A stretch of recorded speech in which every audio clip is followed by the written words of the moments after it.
The day will soon come for the red nation. Freedom on the horizon. Follow the regime. Final battle soon approaches. Waiting for eternal help. Brave sacrifices made. The revolution will be won.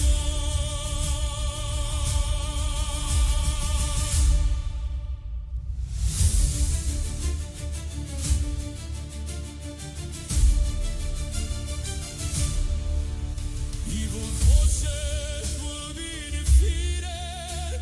Justice will be served. Voices decline community. Death to the dictator can be heard.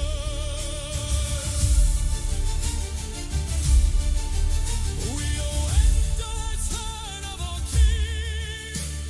Chants of Javid Shah. Reza Pahlavi will soon be home. Future of Iran respond. Long live our king. Rise of the lion and sun. Down with the oppressors. Evil has been undone. Remembering those who sacrificed, their memory will not be forgotten. Celebrations in our country. The king has now returned.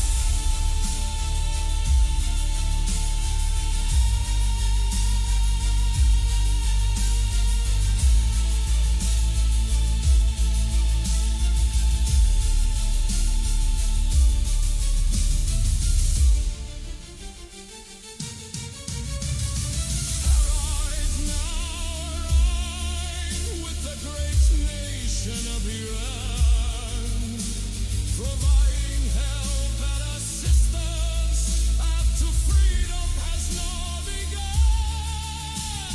President Trump leads the way, changing the balance of power, destroying the evil oppression, regime in exile.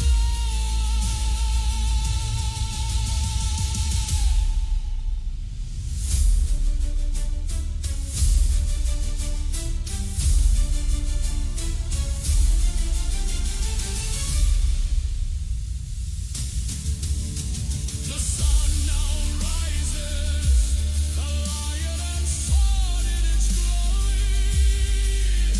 Transitions to a new republic, a new chapter in our story. Radio strong and free, cheering giant song. Long live the king. Iran is now free. Long live our king. Rise of the lion and sun. Down with the oppressors. Evil has been undone. Remembering those who sacrificed, their memory will not be forgotten. Celebrations in our country. The king has now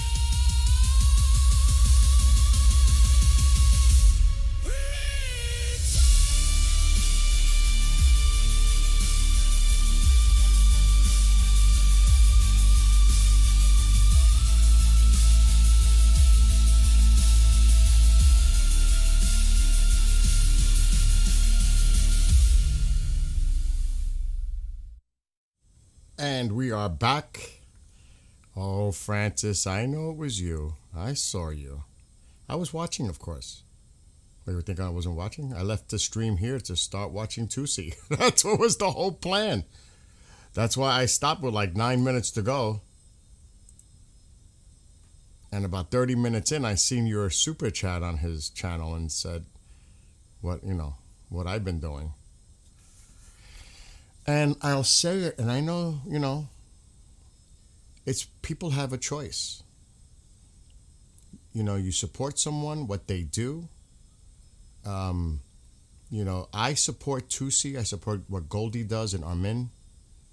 Because if it wasn't for people like that, and I'm being dead honest, this has nothing to do on a personal level. This is a professional journalism point of view on their part. Think about the mainstream media is not covering this like they should. There are some exceptions. Fox News, OAN, Newsmax. I mean, look what CNN is doing. I showed the clip earlier when he sat down. I think it was with the foreign minister. I showed the clip earlier. But if it wasn't for people like them getting the information out to the public, period, where would we be? I'll tell you right now, due to our many Iranian friends that are in chat, whether they're external or internal, where can they get the word out? Where can the videos come out? How do people stay connected to what's really going on? Really on a daily, not even just a daily basis, on an hourly basis. Things always are going on. I mean, I just found out a bunch of more stuff. I was like, and he was absolutely right. I mentioned it this earlier. He's on some crazy rant, the Supreme Leader. I showed them earlier. He's like, I mean, did he come out of his bunker or hole or wherever he is? Or is he doing this from underneath the ground? I don't know. Or is he feeling super confident now that he can maybe get some sun, even though it's winter? I mean, he went on a crazy rant this morning. I'm sure you guys have seen it. Tusi mentioned it. The guy is like, I mean, if I had a definition for batshit crazy, I would have to have a reference to him. Not Tusi. Not Tusi. But, my gosh. And now, did you hear this? Oh, we have to pull back a little bit from their border in order for the negotiations to happen. Israel has 3 conditions. We know what those are. He's meeting with Netanyahu's meeting with Witkoff tomorrow, which, that's in a few hours, really, because it's already evening in Israel. The 3 conditions are, yes, Shavit Shah, definitely. You think the pressure's getting to that weirdo? I mean, either some of them are arrogantly naive. You got to hear the rhetoric the rhetoric just keeps coming. It's just like, are you people that stupid? Really? But Israel's 3 conditions are obvious. The nuclear, the missiles, and the proxy support. It's obvious. And it is a waiting game. We mentioned this earlier. There is speculation, because I can't confirm it, that the Nimitz carrier strike group is on the way. You can still see all the assets coming into the region. And I think other than having another carrier strike group in the Mediterranean, which many think tank analysts regarding the military say, definitely have one.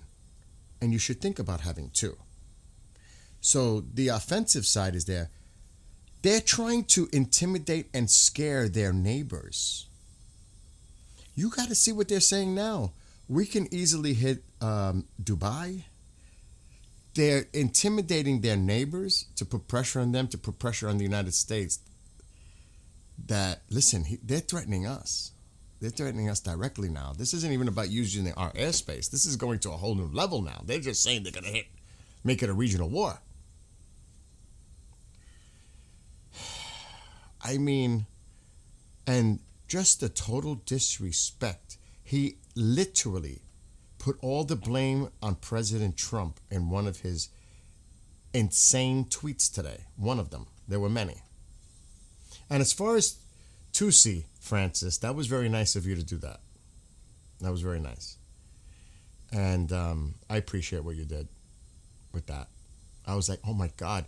Do you know, like I had, you know when you have like that heat feeling in your body? Because I'm watching him, because I watch him. And then I see the super chat. Before he even says anything, I'm like, I saw Skywatcher. Oh my God, Francis, what did you do?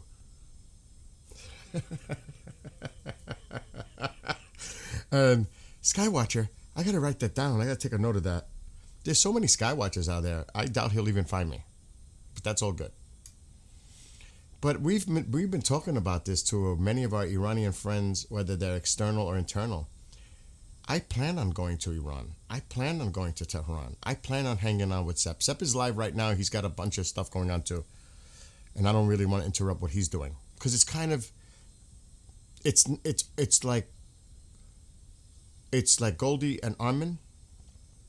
But if you notice, Sepp mutes a lot just so he could address his side. And that kind of causes that, I'm like, is he still there moment? So I don't know if that's necessarily going to work doing the dual stream thing, because it throws me off, being honest. It's like, I know he's muting to address his side. You know, it's different the way that Goldie and Armin do it. He just says, okay, folks, I'm leaving. I got to go do my Atheist Republic stream. You know, he does that. But when you have that little, it kind of offsets things. The timing isn't, I ain't good with that, to be honest. I'm not feeling that. No offense to Sepp, but I'm not feeling that. Because it kind of throws me off my rhythm. I'm just being honest. And of course, Tusi, just like anyone else, just like myself or all of you in chat, Tusi has every right to speak his mind and his opinion. Like I said, the importance is not nitpicking what someone says or doesn't say. The importance is the overall general message. Like I said, if you think about the people that were out there, and I'm one of the people, when I started doing this, I was watching Tusi. I was watching what Goldie was saying. And, I said, it motivated me. They motivated me as an American. And obviously, they're directly connected to it. Tusi, his father in Tehran, which is, I can't imagine what that man is going through.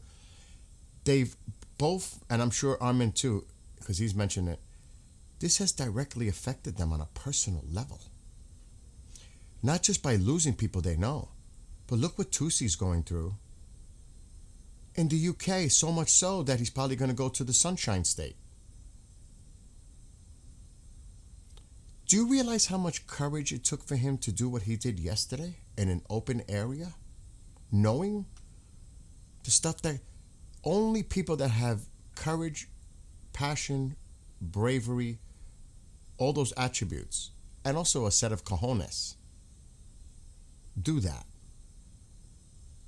Because he's really, I'm serious, he's literally at risk. There's no sugarcoating it. So, it's like some people said in the past, I'm sitting here in the safety of my home in New York. But is it?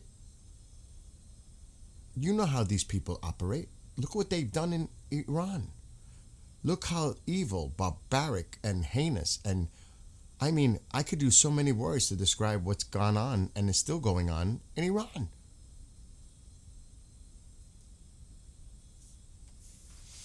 Oh my gosh. So, these people deserve a lot of credit. Do you agree with everything? No. Do you agree with everything I say? No.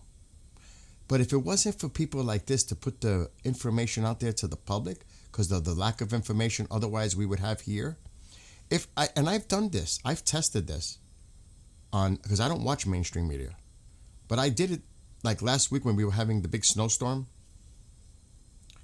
I went on CNN. I had to find CNN. I went on CNN and I was like, okay, what are they going to talk about? I knew they were going to talk about the storm.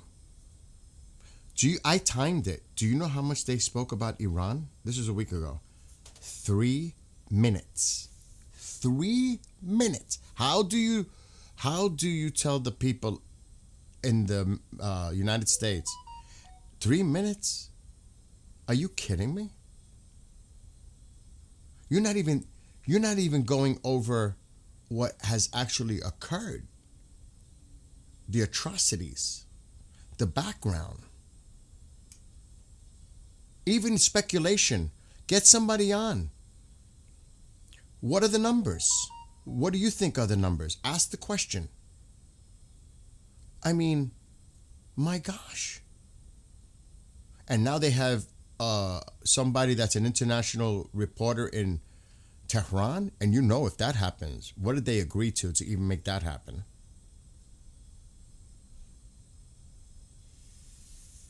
And the last thing anybody wants to be is representing some type of an arm of the propaganda machine of that regime. They had to agree to, I mean, if you think about it, there had to be some terms in order for them to be there. Don't speak anything ill of the regime. We're going to bring people on that we allow to come on with you. And what? You know what I mean? Navi, I get what you're saying. I understand. But like I'm saying to you right now, we all have our opinions. My opinions may not necessarily go in the same line as yours, and you have every right to speak your opinion. I look around all the time, but I also have to look at the big picture. I can't be looking at things from a narrow perspective, from one perspective. You have to look at everything that's going on, how it affects the whole geopolitical region. This is not, of course, this is about the Iranian people, but it's also about how, if we were to attack, the implications for the region, the ramifications of actions. How do we protect our troops, our allies, Israel? Because you know that Iran is going to do everything they can to create this into a big powder keg and make it a regional thing. They've threatened it. It's so easy for someone sitting in a chair in a safe place and saying, and I understand, Navi, you've mentioned this numerous times. It's so easy when you're in a place of safety. I can't imagine I've said this how many times, I can't imagine what the people of Iran are going through. I cannot relate to that because it's so horrific. But even with that being said, we have to think about all the things that are involved here once conflict starts. Because once it starts, there's no turning back. There's a lot of unknowns here. There's a lot of risk. The implications for the region are enormous. So, I mean, I get it from so many perspectives how people feel about this. I get it. Whether it's internally in Iran, externally, I get it. It's not if you really want to say look around, you need to look around and think about all the implications of this. Because like I said, once we strike, there's no turning back. And the president's prior duty as commander of chief is to protect our personnel, our men and women that serve in the armed forces. And he's going to do everything he can to make sure that happens to the highest probability. If that means sending in more assets, if that means doing whatever he thinks is needed, and the military is telling him this is what is needed, you have to do that. He answers to the American people first. That is his duty. That is his obligation. Then you have to consider protecting the allies in the region. specifically Israel, but also the other Arab states there. And another thing too is you never want to risk the loss of civilian life. I mean, dirty bombs, who knows? My military friend told me 2 weeks ago there was a rumor behind the scenes that in a retaliatory strike, they would use dirty bombs. Can you imagine a dirty bomb hitting Israel? The size of New Jersey? How do you think Israel would react? So there's a lot to think about. Human rights. Like I said, I understand what you're saying. I would not be doing this if it wasn't for my love and compassion and prayer for the Iranian people. And they're suffering every minute, every day, every hour. I mean, you can't even compare what's just happened. You got, like I said in many streams, you got to go back to World War II. 2 days, 30,000 people lost their lives. I've never seen a massacre on this scale in my lifetime. We all get that. We all get that. I think, I can't speak for everyone. I think the majority of us understand that. And understand the frustration that the Iranian people must be going through. When is the help coming? You got to remember too, Reza Pahlavi told the people to go out on night 1, on night 2, 6 p.m., do this, do that. And what did they do?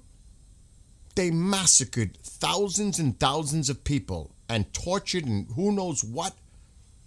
Look what they're doing, and I talked about this over a week ago. Injecting people so they can release them from the overflowed prisons and they would die a couple of days later.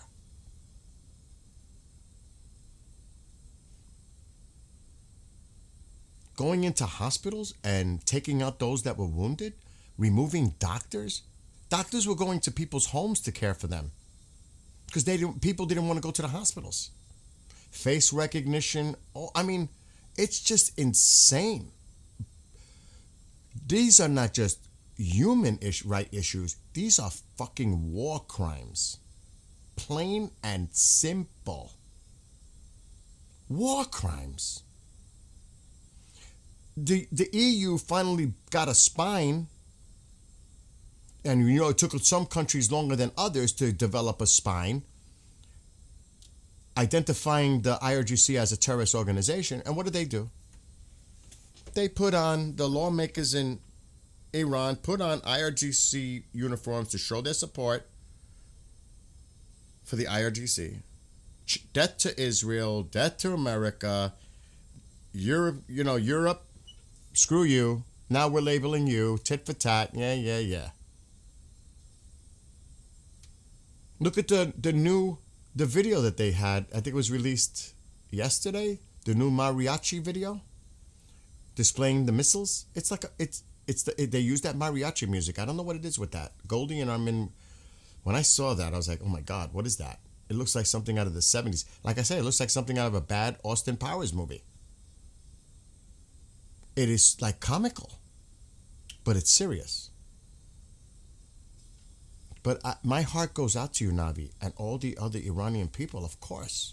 I plan on going to Iran at some point and meeting up with Sepp and some others and going hopefully to Tusi's pub or Tusi's tavern, whatever he's doing over there. As long as he serves cold beer. Tusi, if you ever watch this, please get some wheat-based beer. Wheat, like German beer? Nice.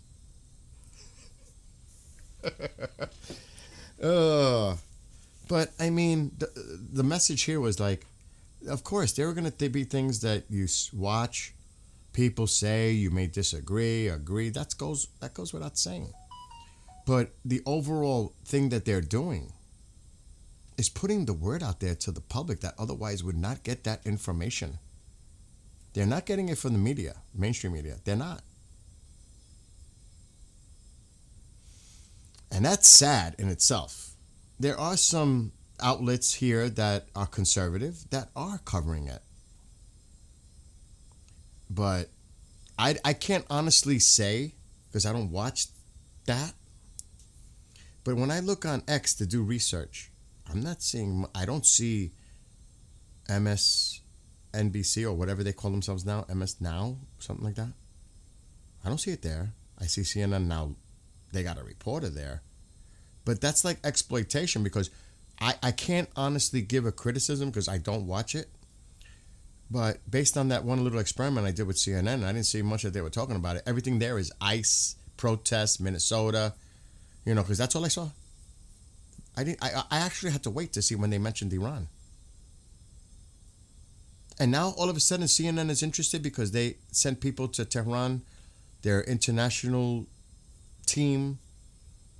Now you're interested? Why? Because you want to exploit it with your cameras and be there if anything or when anything happens, really? What did that cost you? Your integrity? You know what I mean? So, again, I'm sure I say a lot of things you disagree with, and that's okay. But look at that chat, how respectful it is. Tusi's lucky I'm not a mod in there because some people are just so damn disrespectful. We really don't have that issue. Yes, we have people that may be pro-regime, and their voices are to be heard too. That's what freedom is about. And the main emphasis on it is respect. Agree to disagree respectfully. There's nothing wrong with that and even Tusi says he doesn't have mods to not to block. He doesn't block. I mean, I don't think he does. He's with that too. People have the right to speak.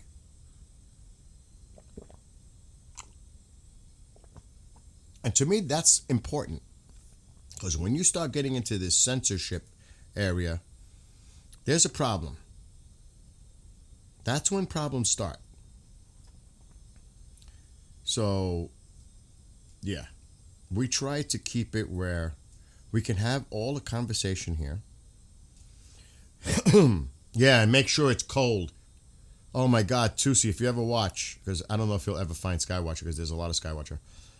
Please serve the beer cold. I think somebody asked him that question. Are you going to have warm beer? I think, because I do watch him. And he says, of course I'm going to have cold. He said something, warm beer. I know it's a joke. I know. No, but I brought that up. I was like, oh, no way. Can't have warm beer. Cannot have warm beer. It's got to be refrigerated. Exactly. Mainstream media is not saying nothing about it. So where do we get our information? Look, like I said, I just started doing this a couple of weeks ago. They've been on it for quite some time. And I'm just going to say it. You may not like it. You may like it. It inspired me as an American to do something too. It's as simple as that. I don't do super chats. I don't do donations. To me, this was about doing it for the people of Iran. Look at the music I write. That takes time. I'm very passionate about the cause. And so are many others across the globe. You see what Reza Pahlavi put out earlier, February 14th. The global unity. There's going to be things going on in Germany, Canada, the United States to show unity of people behind and supporting the people of Iran. So all of us here, a lot of us here, probably in that chat, are probably Americans. And of course we have Iranians, we have people from all over the world. Petros in Germany, we have people from all over. So to me, it's important. Yeah, it was Francis. I know who it was. I actually clipped it, but I'm not gonna show it because I was gonna get on Francis, in a nice way. It was Francis. It was Francis. I saw it. I was like, because I saw Skywatcher. Because I was watching. I stopped my stream to go watch Tusi. And it was about a half hour in. Because he was only on for like 40 minutes. Which is about average. And I seen it. And I'm like, and I started to read it. And I saw Francis. I knew who it was. And then I was waiting for Tusi's reaction. Like, who the fuck is Skywatcher? Oh my God. I was waiting for something else. I was waiting for some other reaction. I was like, okay, Mr. Skywatcher, thank you. I was like, what's he gonna say? And I got a heat rush. I was like, oh no. Because he's reading the question. The comment, whatever it was. And I'm like, how's he going to react? I'll take a note. I'll make a note. Otherwise, I'll forget. Thank you, Mr. Skywatcher, whatever he said. That was nice. That was nice of Francis, and that was nice on Tusi's part. Even though he has no idea who he's saying it to. Oh my gosh. But it was nice. It was nice. Thank you, Francis. I know you're still here somewhere. You Yanks are crazy. You've forgotten about the disastrous Iraq war already? Well, keep calling us cray cray.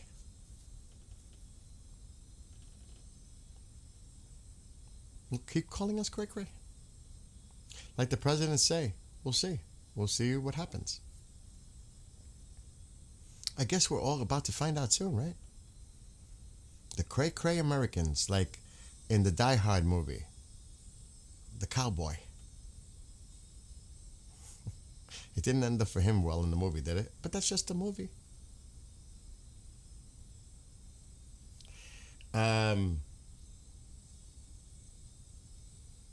Bill, did you call Commander? Yeah, that's a good idea to see if my military buddy will come on soon, because we need a little update about what's going on. Oh, but wait. Before we get to that, let me just show you what the heck is going on from this. I'll just say it, and they probably watch. I should get my glasses. So this is coming from the Middle East Spectator. Take that for what it's worth. After mediation from Turkey, Axios reports, we were talking about this earlier, that Iran's foreign minister will meet with Witkoff in Istanbul on Friday. Now, that is not etched in stone, and I talked about this earlier. Iran can say what's on the table. Now, remember, Witkoff's meeting with Netanyahu tomorrow about the 3 points that Israel wants to make known about this meeting. That's a non-starter already. Okay? It's not just about the nuclear. Sources tell the MES that a final decision to attend has not been made, as the Foreign Ministry has not yet gotten approval from the SNSC, which decides such matters. The same sources also stated that any negotiation were purely about Iran's nuclear program. Discussing ballistic missiles or support for Hezbollah and other regional groups is out of the question for the Iranians. Then there's no meeting. There's no need to fly Witkoff to Turkey, because that is not, no, that is on the table. That is not, like Tusi said earlier, what the hell's the sense of a nuclear deal? What about the other stuff? No. And like I said earlier, how do you even verify that how do you trust that? No way. There's just no way. That's a nothing burger. That's nothing. And you better believe Netanyahu's going to tell Witkoff, it better not just be about nuclear.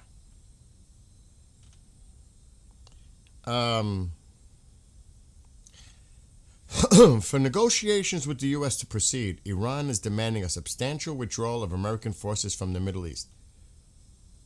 Good luck with that. Yeah, like Tusi said, we might pull the carrier back a little bit. That could be for many reasons we pull the carrier back a little bit. It doesn't have to be just because they're telling us to back off before we negotiate. It could be for safety concerns too, whatever. Strategic, military. White House spokesman Carolyn Levitt says she cannot comment on whether Steve Witkoff will meet with the Foreign Minister, in Istanbul this Friday. She can confirm nor deny. President Trump, and this is another thing they're putting out there. This is coming from the Wall Street Journal. Take that for what it's worth.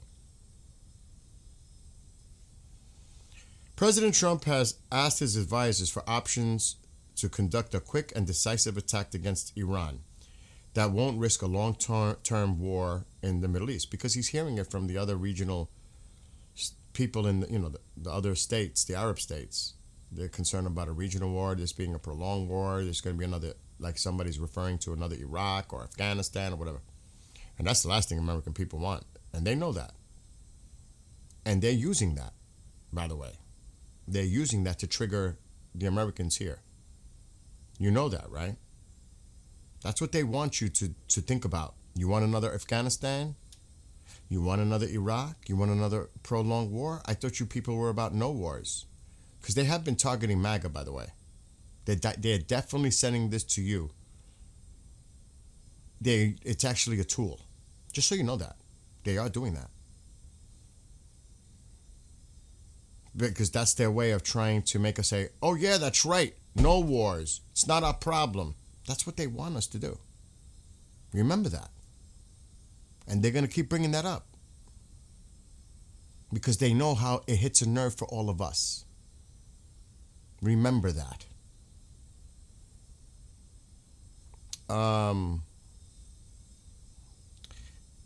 It says here, but his advisors have informed him that such options don't exist. Now, this is coming from that side. Remember, this is what they're putting out there. Prime Minister Benjamin Netanyahu will present Israel's conditions for an agreement, with Iran to use Special Envoy Steve Witkoff tomorrow. These include no uranium enrichment on Iranian soil, stopping the ballistic missile program, and ending support for regional militias, Hezbollah, Hamas, etc. That's a non-starter. When we showed that interview earlier with the CNN person, and he said, it's just about the nuclear. Everything else is impossible to discuss. You know nothing's going to be made of this. He said it. They're publicly stating this. That is not negotiable. So where are we? Like Susie said, I don't even think the meeting's going to happen. I would be shocked if it actually takes place. Knowing, how do you go somewhere, travel all the way there? It's not like they already don't know what we're asking. I mean, the Prime Minister of Qatar, the person that's involved in foreign advisor, flew to to Tehran, delivered a message, came back, took some non-personal people back. We know what the answer is. So what? I'm going to go all the way to Turkey to tell him then what our demands are? Like they don't already know? Don't waste my time. Like they don't know that there's other stuff on the table? It's not just about the nuclear? Don't waste our time. Don't make me take this trip only to try to say, you know what's on the table. Don't embarrass me and make me take that trip playing this game. Do you know what I mean? What's going on here? I missed something in chat? No, you got to remember, folks, and I'm talking to the people here in the United States.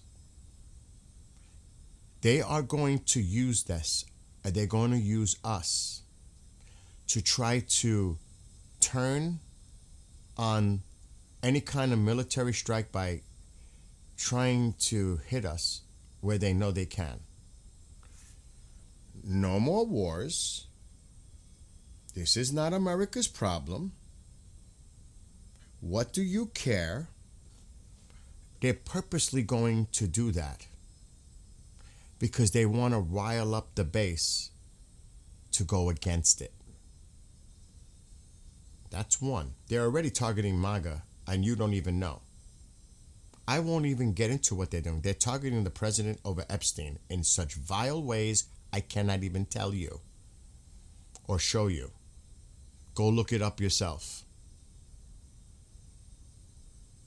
And as far as bringing up, don't forget what happened in Afghanistan, don't forget about, because they know that gets to us. They know they're playing, they're trying to push our buttons.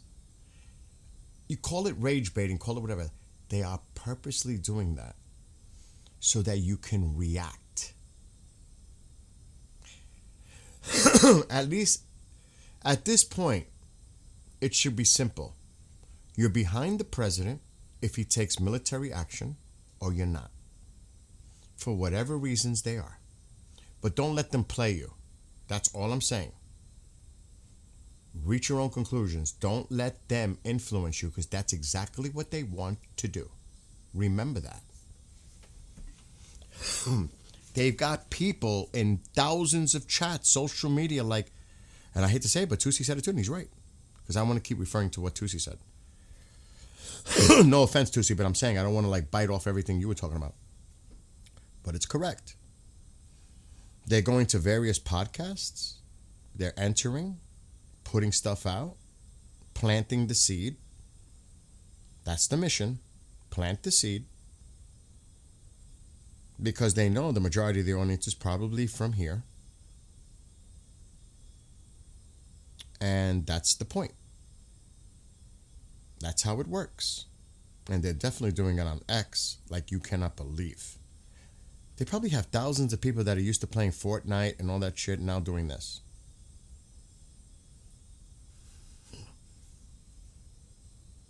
Do you know what I mean?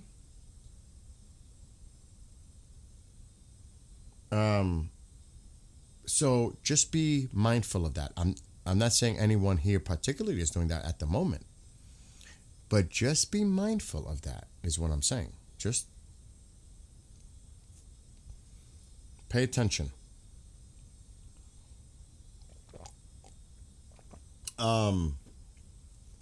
What's up, Marco? What's up, Diesel and Oreo? Anyway, I just wanted to mention those few things. And now we're going to go check things out. And like I said, from now on, when Sepp is streaming on his channel, I made the decision, he doesn't even know it, he might be watching. I am not dual streaming with him. Because, first of all, I'm not going to be brought into a situation where I hear people laughing in the background when I was doing that Discord yesterday. It's almost like it became a joke. No one's going to disrespect me. That's one. Because when I get pissed about something, I don't care who it is, and it wasn't Sepp, but, you know, I ain't falling for that. I don't like that.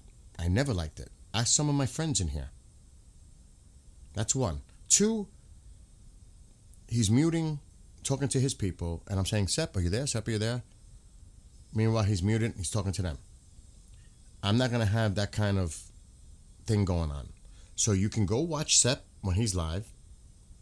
When he's on with me, I would prefer he's on with me and not doing it on his channel. Or you can just join me here.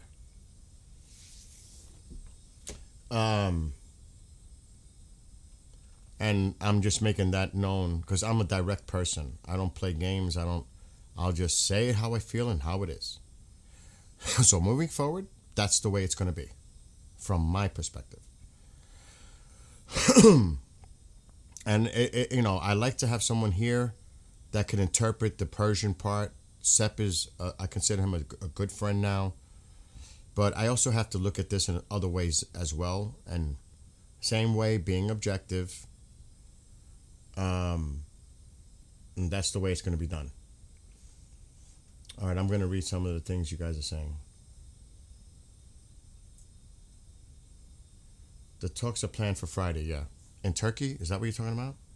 But Witkoff is meeting with Netanyahu tomorrow. And again, we'll see if it even happens.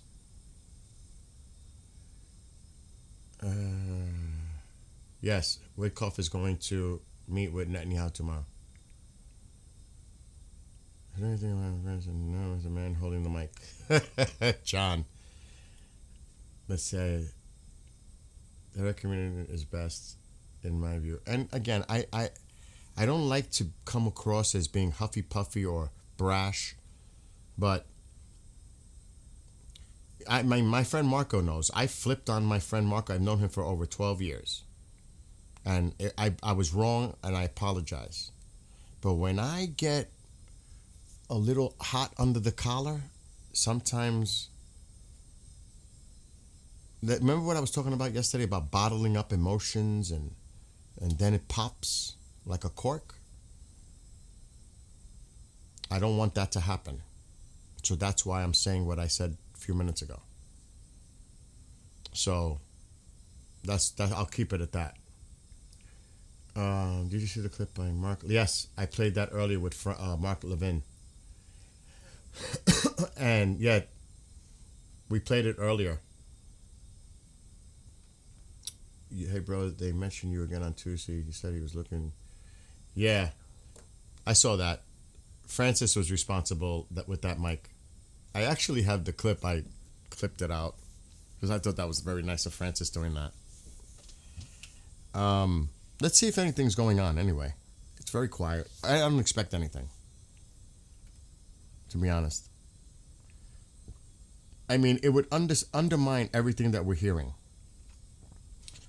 Because I think a lot of this is to stall for time. If it's true that the Nimitz carrier group is headed on the way to the Mideast.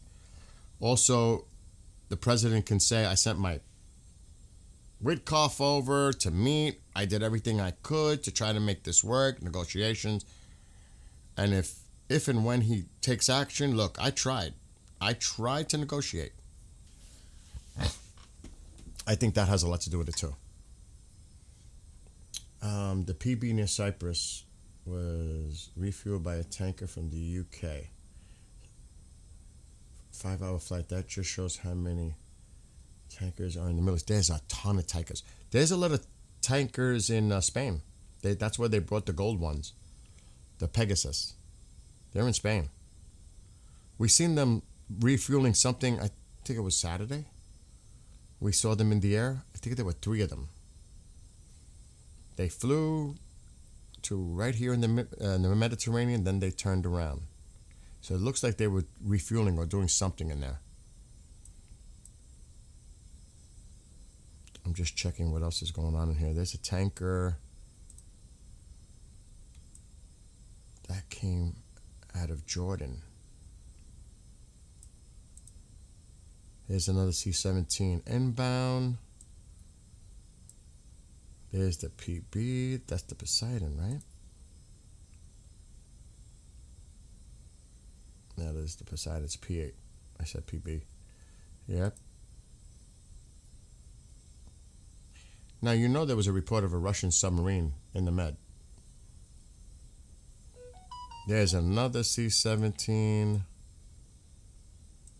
Another C-17.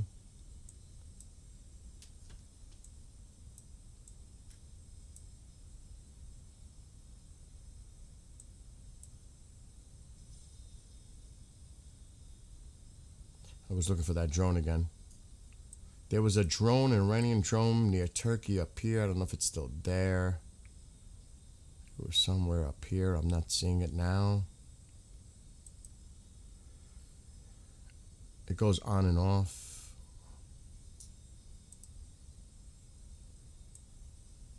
So yeah, what time is it in Iran right now? 8, 6, 11:40? Like 11:40? something like that. Alexa, what time is it in Tehran, Iran? It's currently 10:12 a.m. in Tehran, Iran.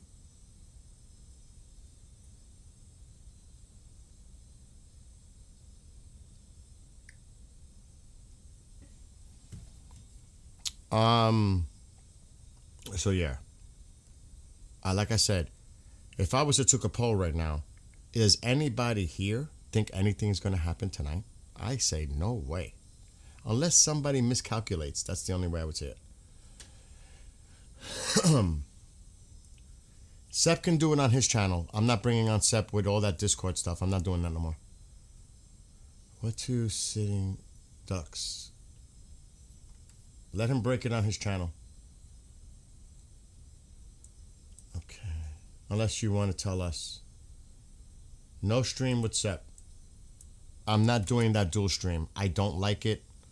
I didn't like some of the antics yesterday while I'm trying to figure out how to use Discord because I never use it. And almost like the little laughs kind of upset me. I have to be honest. I'm not here for nobody's fucking joking expense. That's one thing when we joke around, that's different. Do you understand? I take things like that, and one thing about me being from New York, my perception, my street smartness, my awareness is on high alert at all times. And if I pick up even any little thing that I think is mocking me or making fun of me or anything, no. No.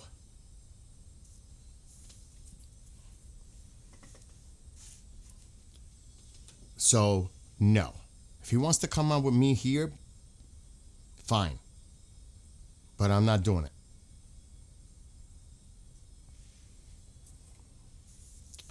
I didn't like what happened yesterday. I didn't say anything. But I'm going to do me. I always going to do me. So I consider Sep a great friend. This is not personal. It's just that, and then every few minutes I'm talking to him. He's muted. Like I don't even know if he's there because he's talking to his side. That doesn't work for me. It's either you're with me the whole time or Sep, are you there? Did I lose him? Sep? Because he's muted and he's talking to them. That doesn't work for me. You know what I mean? So that's the way I'll put it. And there is definitely no reason for people to be disrespectful. Let me see what's going on in chats now.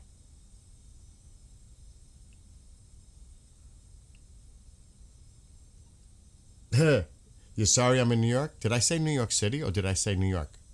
You know that drives me nuts when people assume it's New York City. New York State is not the same as New York City. A lot of people make that assumption. It is not. This is a totally different universe here than that city down to the south. Totally different. But it seems the terrorists aren't taking us seriously. I lived up there, bro, and sis, so still. I saw what you wrote, Mike. I'm catching up to chat right now.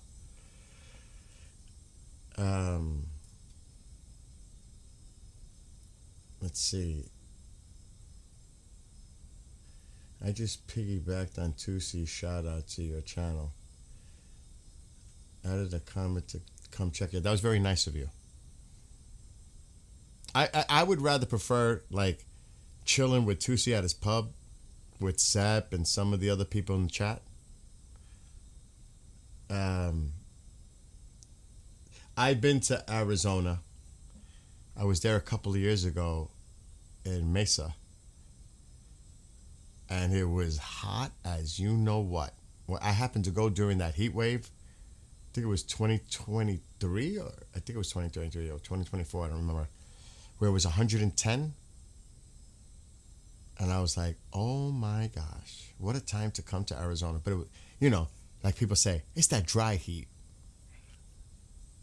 And the funny thing is, I would go outside like early in the morning, like 7, 8 a.m. before that sun started to come up. Because then it was like I had to be in the shade. I couldn't be in that sun. There's no way. But then when I'm flying back home to Newark Airport, because that's where I parked my car, and I got off the plane, it was hot and humid here, and I burst out in sweat, and I'm like, maybe Arizona wasn't so bad after all.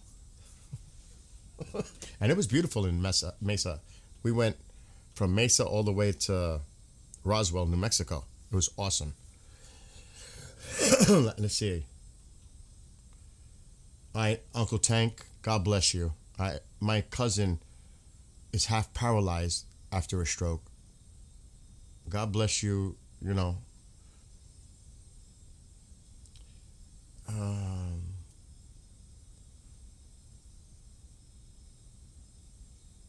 Exactly. I mentioned that when I first started, what Tusi's going through personally, I don't want to get into that's his own personal business, but he's going through a lot. And he's definitely going to probably making his way to the Sunshine State here. Even though even he said New York, and I'm like, Tusi, you're thinking about New York City. Come up here to the north. It's beautiful. Catskills, Adirondacks, up here, it's totally different than New York City. Totally different. But don't come in the cold time because it's like freezing here. You won't like it. You got to come here late spring, early fall. We don't get many 90 degree days here because we're at elevation and, it's really not too bad here, even in the summer, sometimes. But, no, now's not the time. I am not upset at you, Navi, at all. I'm not upset at anyone. It's just that when I was having that, trying to work out the audio. Do you remember this yesterday? The audio, I never use Discord. Trying to figure out the audio, and he's trying to show me, and this is going back and forth. Show your screen, and then he fixed that setting. Here I look like an absolute imbecile. And I did hear a couple of chuckles. Don't fucking laugh at me when I don't know what I'm doing here. I never use this platform like it's funny to you. I don't like that. Don't joke at my expense. I don't like that. From anyone. That is unacceptable to me. Understand, I don't know how to use it. And I tried my best to make it work. Patience is key. You understand? One thing about, if you've never dealt with a New Yorker, ask Marco. I can't speak for all New Yorkers, but we have, I have a big heart. I care. But at the same time, don't fuck with me. I can't put it any other way. You don't grow up in New York City with everything that goes on around you, and you have eyes behind your heads and on your sides, and the street smart wiseness that you have to develop, when you know that, I pick up on a lot of things. You know what I mean? And little things like that, I notice.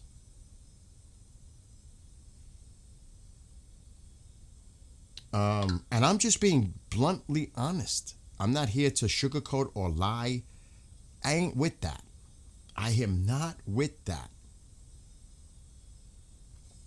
But that's enough of that, because I'm not here to try to create some kind of drama or gossip, because people will spin it out of control. Like all of a sudden, I can't stand Sepp. I don't want to talk to Sepp. Sepp is a friend, period. But I'm not doing dual streams with him no more. That's it. Bottom line. I saw it. I was waiting for you to tell him to slow down. So Young's seen it.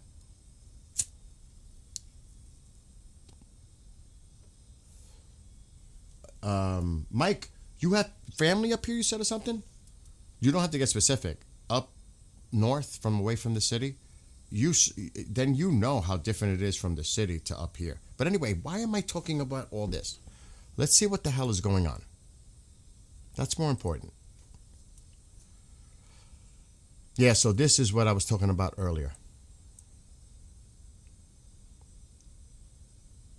Look at, I mean, are we led to believe this? I mean, really? Netanyahu ain't going with that. Reports indicate that the upcoming U.S.-Iran discussions will focus only on nuclear issues and not expect to include Iran's ballistic missile program, which Tehran has said it would not negotiate. That's a non-starter. That ain't happening. That's not happening.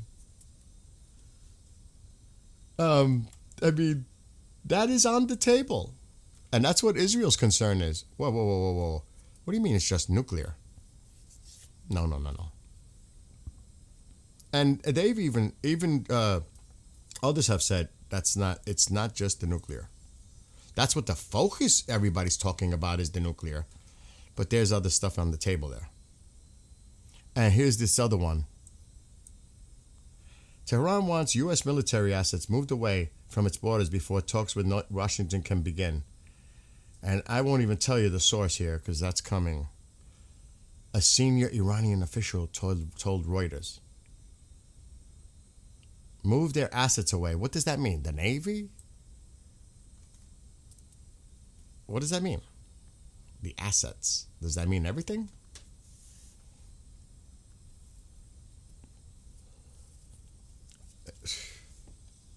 Pizza's quiet right now. I don't see anything happening tonight. Absolutely not. At all. They got to at least say that they tried to have negotiations. They got to at least say that they tried. If I see nothing happening until we get word, deal or no deal, no talks, canceled. It's going to be interesting what comes out after Netanyahu meets with Witkoff tomorrow. A lot can happen before a meeting even happens. Exactly. Trying to sell the conditions. Exactly. Fat chance. Exactly. Nothing's happening anytime soon. No. Because they got to let this play out. That's the narrative from both sides.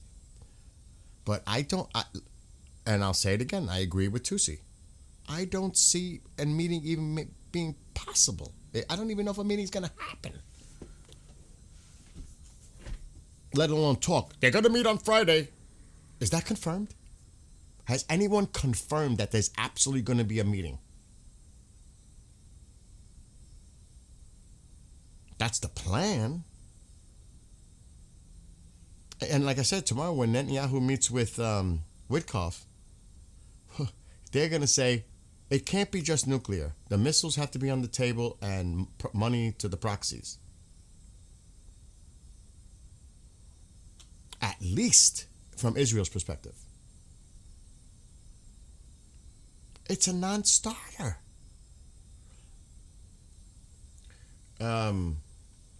Whoa. Russian-Ukraine having peace talks, right? How many times did we hear they're negotiating or whatever, and then Kyiv gets hit with like a huge bombardment?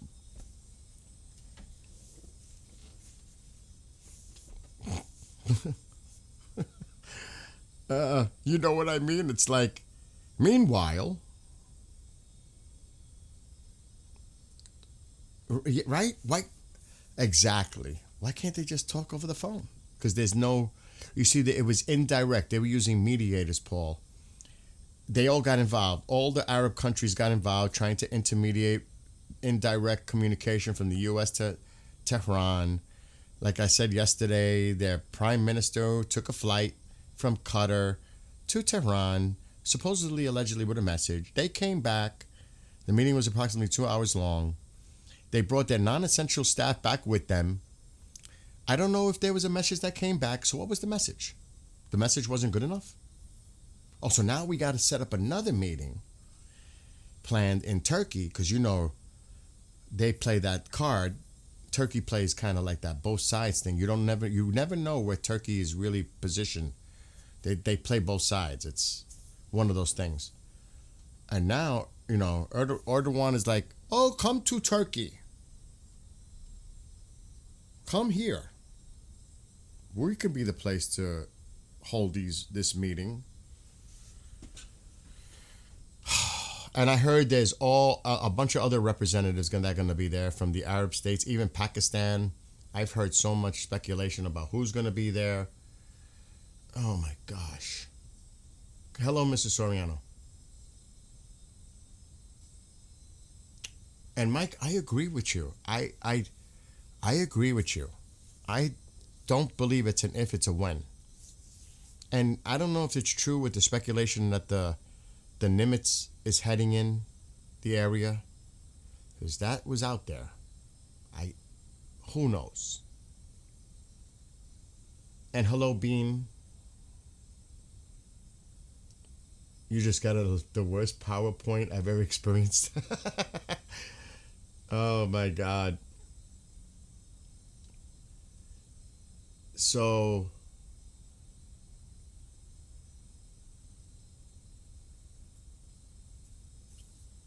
tell Israel to pound sand. You know, I get it from your perspective.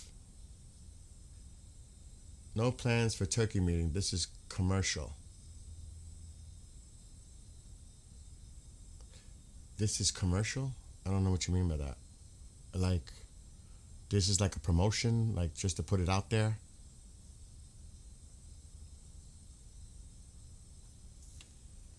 Like I said, and I'll say it again, from the president's perspective, and you got to see somebody else put, Trump has reached a final decision, and then they showed the clip of him on Air Force One from, I think it was Saturday.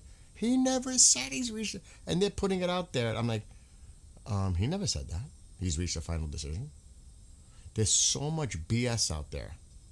BS. What's up, Linda?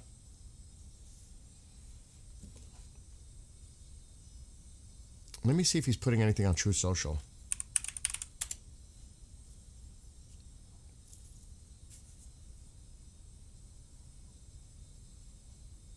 And I'm not going to go to Lindsay, because Lindsay is just like over the top. Over the top.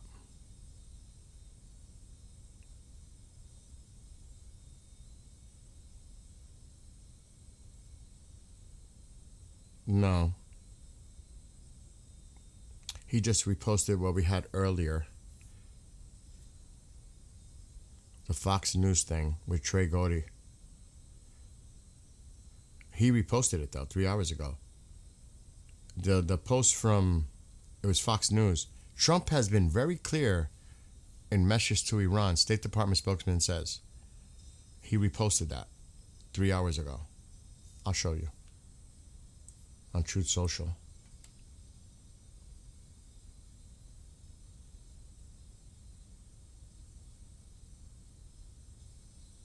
Also,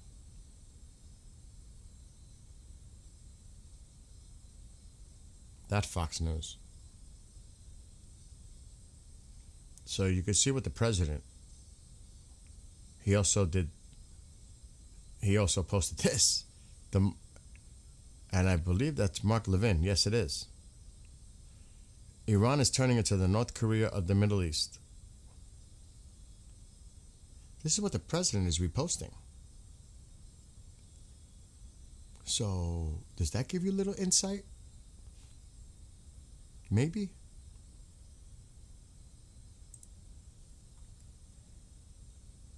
And shalom back to whoever is coming in.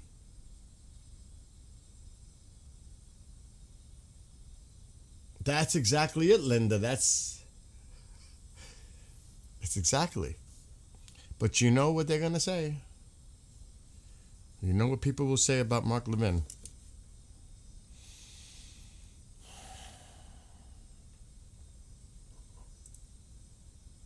Like I said, there's so much ugly stuff on X. I don't even want to touch it.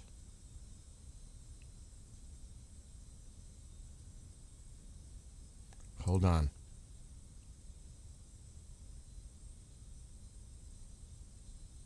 Okay.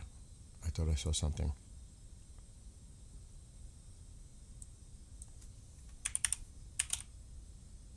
But did you guys, like, I showed it earlier. You seen what the Supreme Leader was posting, right? And he said Trump is responsible for what happened to the rioters. You seen that, right? Definitely casting the blame on him and his words.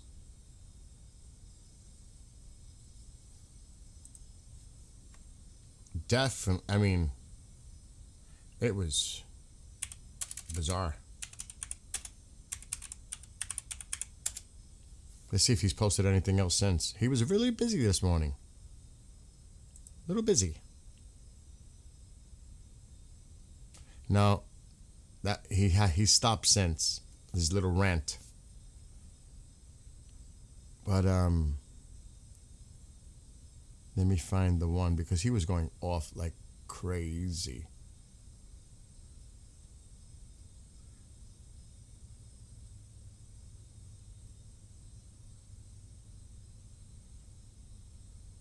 Oh, right here. This is what he posted. When we say the sedition was orchestrated by the U.S., it isn't merely a claim. What makes it clear that this movement was by the U.S. are the remarks of the U.S. President himself. He explicitly addressed these rioters and told them, keep going, I'm coming to help.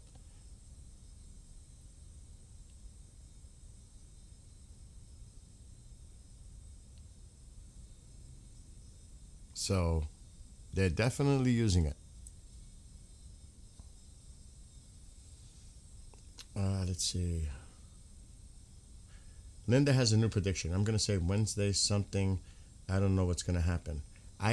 Honestly, it's a really interesting, how it really, the next couple days could determine what happens soon thereafter.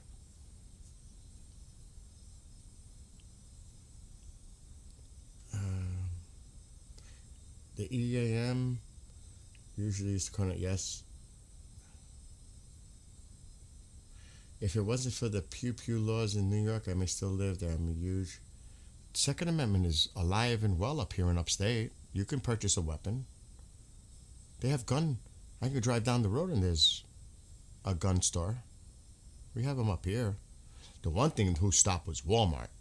I don't know if, what was that other store? They used to sell arms. I think they don't sell them either no more. Dick's? Yes, it was Dick's. They used to. But there's a gun store. There's a gun shop right up the road. Remember, New York City is different than the rest of the state. Up here, it's conservative. I'm just saying it how it is. Down there, you can't even have a BB gun. You can't even have a BB gun in New York City.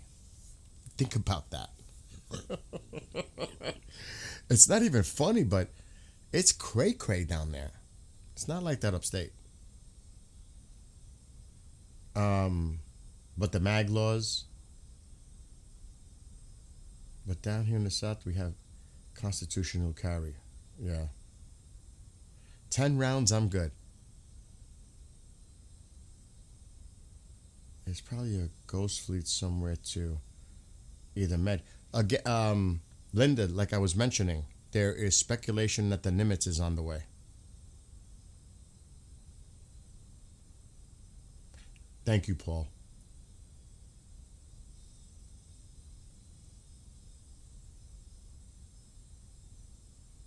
Put some tea? Getting some tea ready, Paul? I like Earl Grey. I know a lot of people don't like Earl Grey. I actually do like Earl Grey. Yeah. Well, Linda, think, I used to have a house in Florida. I used to have a house in Orlando. I just couldn't take the heat and all that. I couldn't. I just couldn't deal with it. I'd say, the people used to say, you'll get used to it. I couldn't get used to it. I almost got attacked by sharks in Daytona Beach. I was surrounded by sharks. True story. The lifeguard wasn't happy with me. I didn't know there was a school of sharks around me. You should have seen what that lifeguard told me when I got back in from the water. He actually told me he wasn't going to come in to save my life because I swam out. It was the first time I ever went to Daytona Beach. He used explicit, vulgar language when I got back. He was waiting for me. Got off his chair, climbed down just to wait to talk to me and tell me what he wanted to say before I came back in. It was like, it started with, do you effing know what you just did? And I wasn't effing coming to save you. And he told me about the shark thing. So, I've had an experience. You guys know Orlando a lot? Do you know, I-4? Valencia College? Well, the main one near Econolachi, near Colonial. That's as much as I'm going to get. Not too far from university. That's kind of where I had my house. I'm just keeping writing. Stephanie goes, I got like 10 gun stores within 10 miles. Oh my gosh. What happened? The state of Virginia is cooked. Please pray for us. What happened with...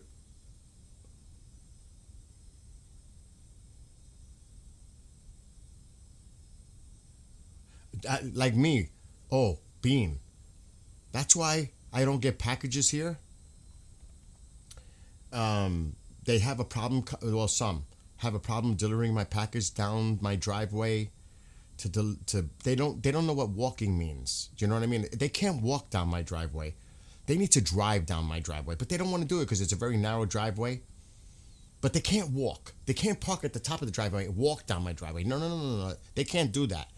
So a lot of times my packages get messed up and all that. It is a joke. A joke.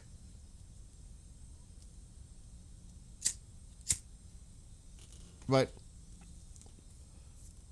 I like my privacy. It's why I bought this house.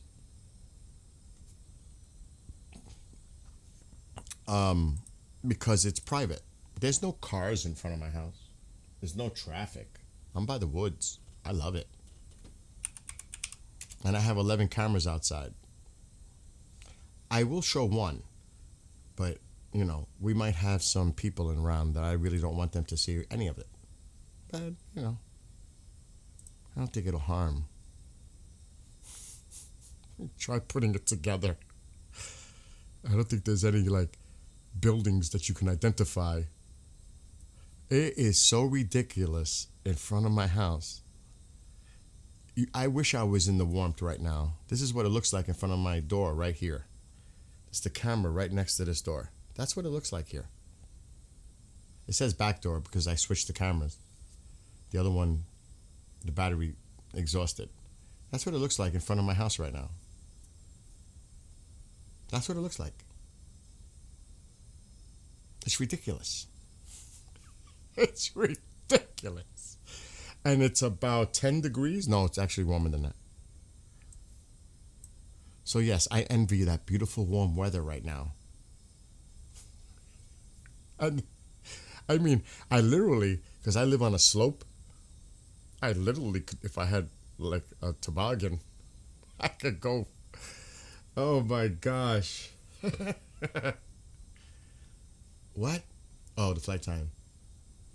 Do you have a swim again? Yeah, my pool is... I don't even want to look at my backyard, to be honest. Oh, God. At least the gazebo's not ruined. My poor smoker is buried. Does anybody use a smoker? A smoker's great. I love my smoker. This is the backyard part of it.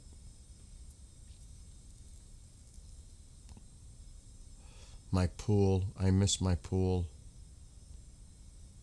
Look at it out there. It's going to take forever to melt.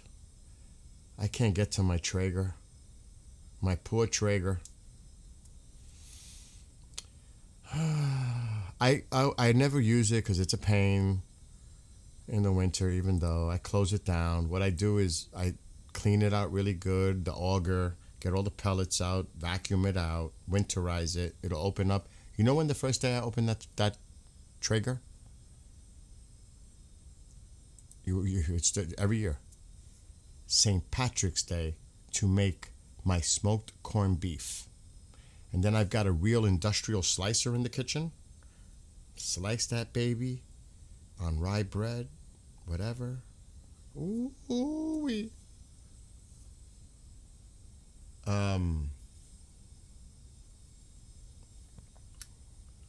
Oh yeah, I've done a lot of work in this house. You guys have no matter. I did it myself too, all of it. Anyway, I don't want to get into that whole sidetrack.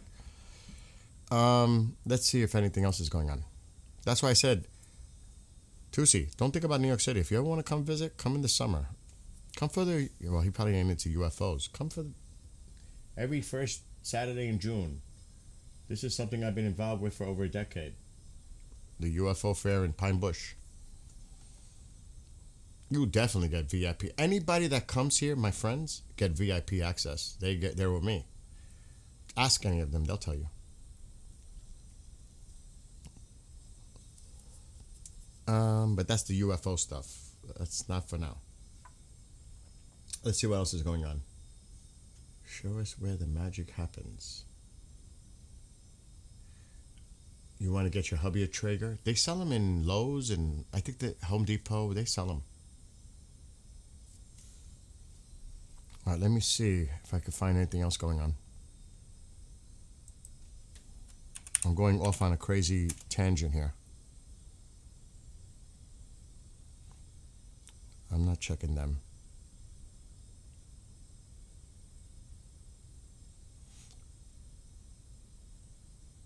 Yeah, this is what I talked about earlier. And Tusi made a post about it too. But I brought this up earlier. The Global Day of Action. Toronto, Munich, Los Angeles, cities across the world on February 14th. It was actually Reza Pahlavi that put that out originally. February 14th. You may want to check out if you want to participate in anything like that. But it was Reza Pahlavi that put that out originally. It would be this post.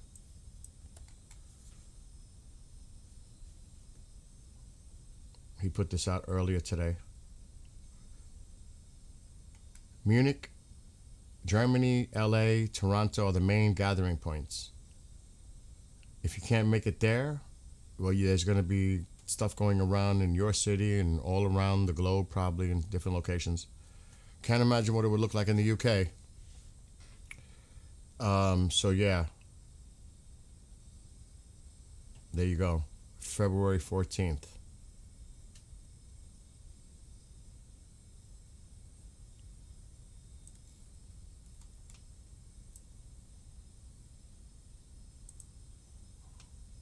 I believe that's the last thing he posted. It is.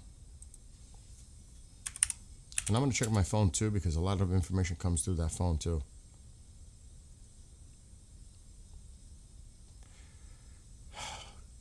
There's a report, I cannot confirm it. China has deployed a spy ship near the Lincoln, which is currently near Iran. Beijing is closely monitoring U.S. military movements in the Middle East using satellites and naval assets.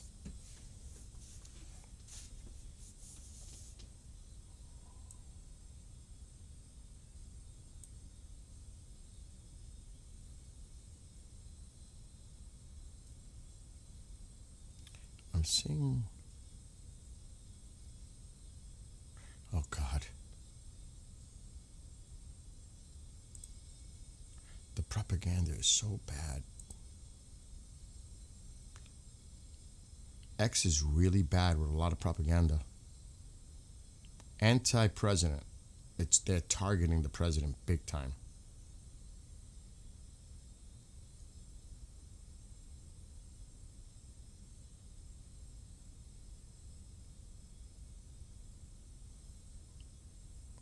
And you know what's sad too? When these Americans are involved promoting it.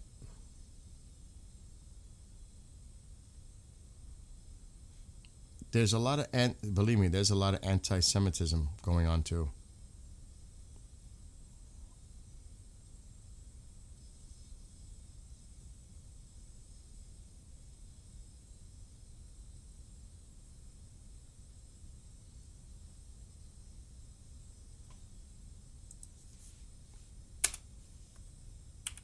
And they're slick.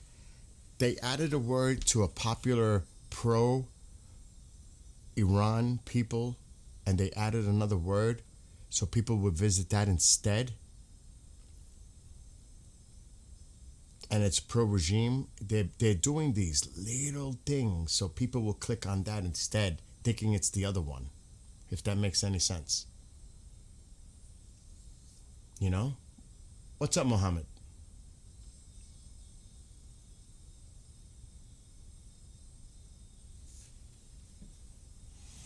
It is disgusting, really.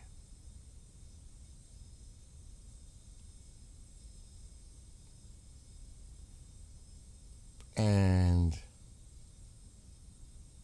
like the pro-regime thing is an hour ago. The U.S. and Israel are preparing for a large-scale attack on Iran if negotiations fail. You think?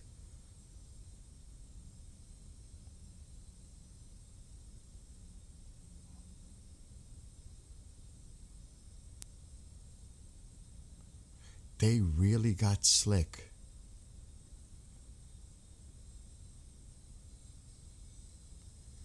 They made it so that they would become the top of the search engine, taking away from. That is disgusting.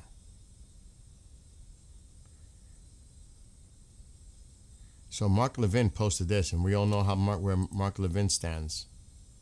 I don't know if it was Linda in chat.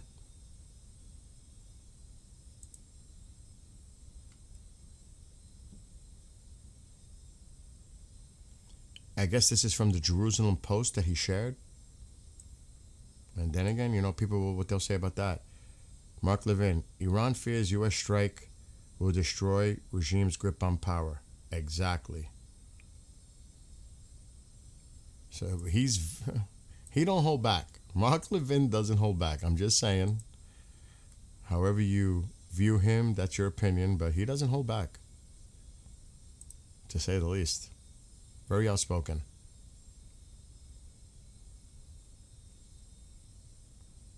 One minute ago. What is this?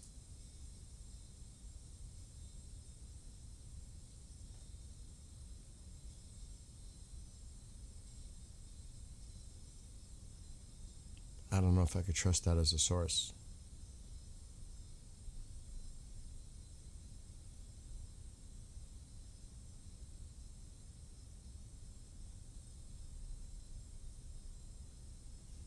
And as I said earlier, they came out with another mariachi video with missiles.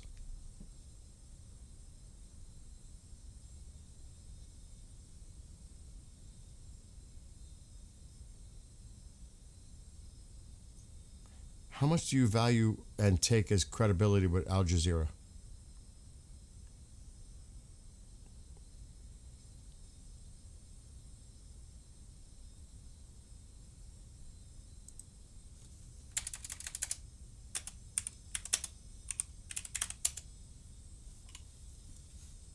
Remember, who runs Al Jazeera? Qatar?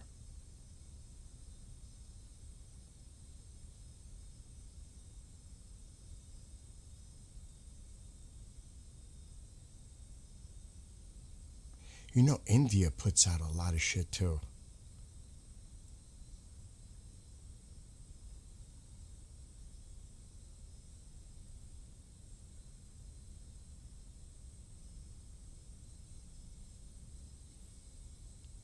So the foreign minister, this is just, I can't, it's like they say one thing.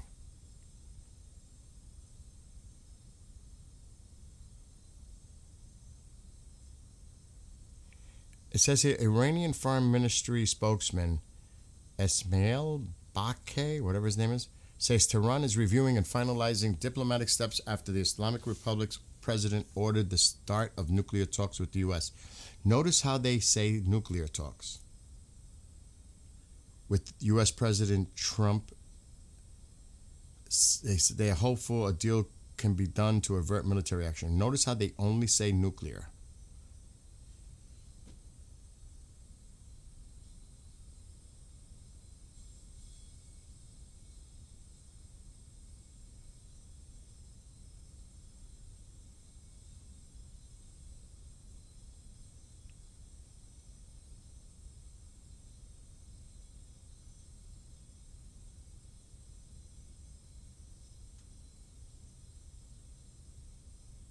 But I'm not seeing any update to it.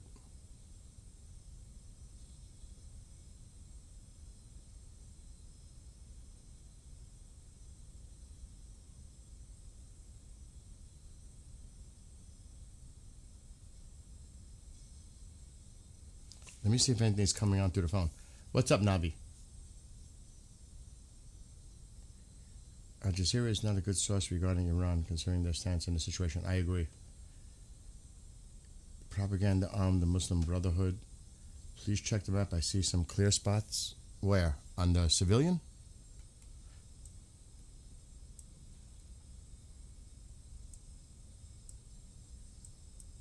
Persian Gulf? There can be gaps at times.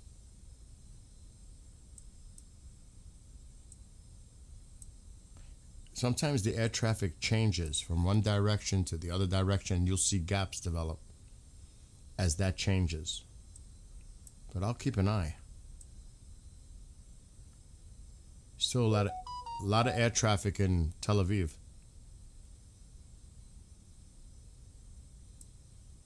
There's still quite a bit out there. But you got to watch this area too, because if shit pops off, it could pop off right here.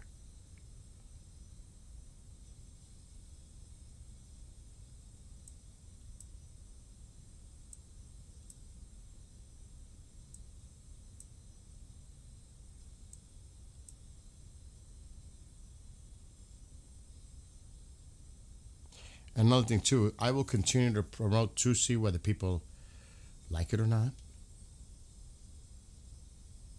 That was brought to my attention as well.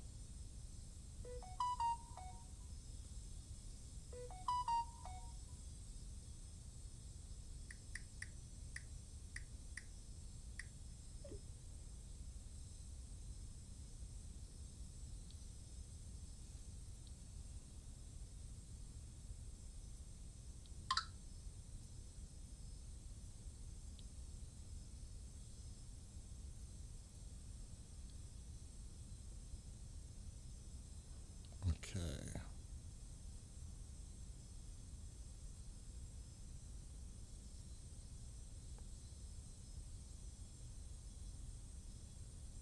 Jesus, their rhetoric keep coming.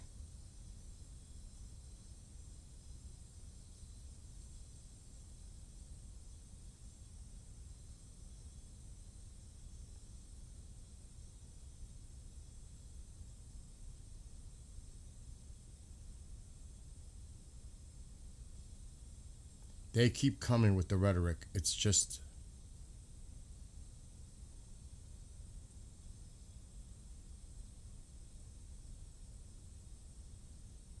It says here, Senior Advisor to Iran Supreme Leader Ali Shamkhani to Al Mayadeen, any American attack against Iran, no matter how small, will turn into a huge crisis the size of which no one can imagine.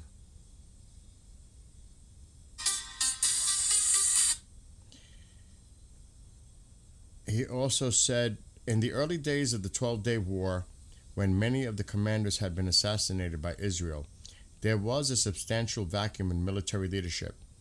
In these crucial hours, many orders to armed forces were issued directly by the Supreme Leader, and he took control of the battle until new commanders assumed their positions.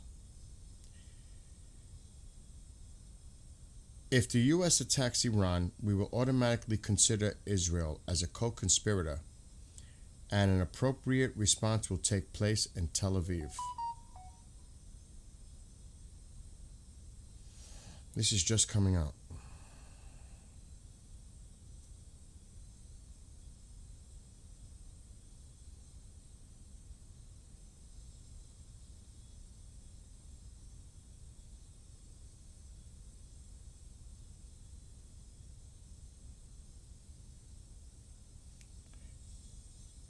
Now, an Israeli reporter's putting this out there. This is recent. This is how long ago? A few hours ago. The U.S. and Israel conducted a joint naval exercise in the Red Sea. The exercise demonstrated a strong military partnership.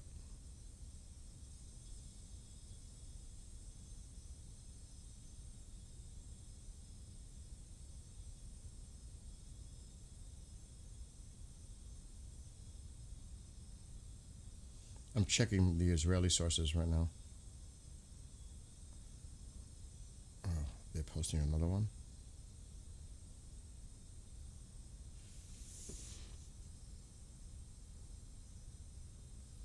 Oh boy. He's keeping on talking, right? Well, this is actually Chief of Staff of the Iranian Armed Forces, Major General Mousavi. After the 12-day war, the assessment was made that any attack on Iran should be met with an immediate and decisive counterattack. No time should be left for the enemy to take the initiative. In case of war, no American will be safe, and the fire of the region will burn the U.S. and its allies. The world will see a different face of Iran.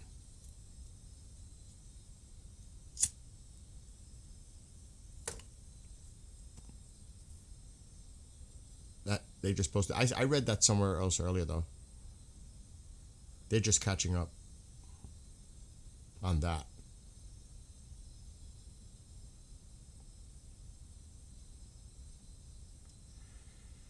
Times of Israel. Iran fears U.S. strike may reignite protests.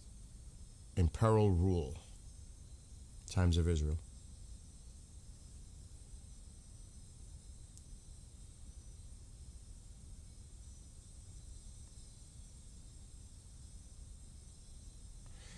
IDF.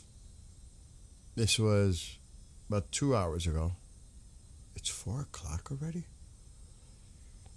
As part of efforts to strengthen Israel's security foundations and restore operational readiness, the Chief of the General Staff held a conference to review recent operational divisional exercises. And they've got, the IDF put out a PDF.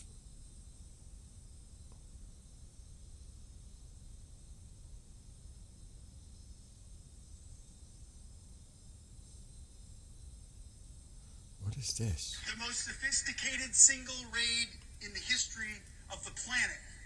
No other president before President Trump would have had the guts to make that call. And no other military in the world Hexeth. has the ability to do it. I remember when Nicolas Maduro mocked us and said, "I'm right here, come get me." Well, he found out. All of this brings me back to why I'm here looking you in the eye on this cold Florida afternoon.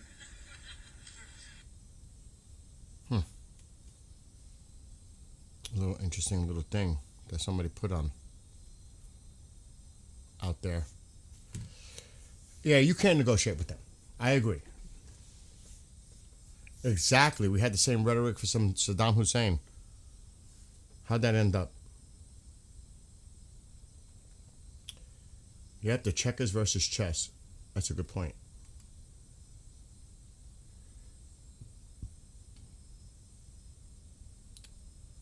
They really have no idea what the U.S. is capable of, do they?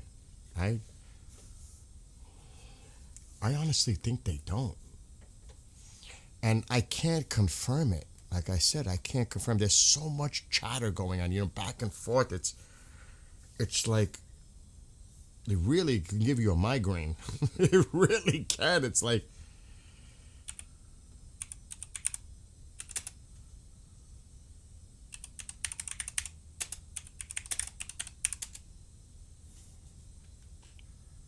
Yeah, I'm not going to them. So open source intel says that report is false about the Nimitz. Oh God, I can't imagine what else is they posted. That was that. What is this? It's 40 minutes. We should check some of these out. I haven't seen these. We should definitely look at some of these.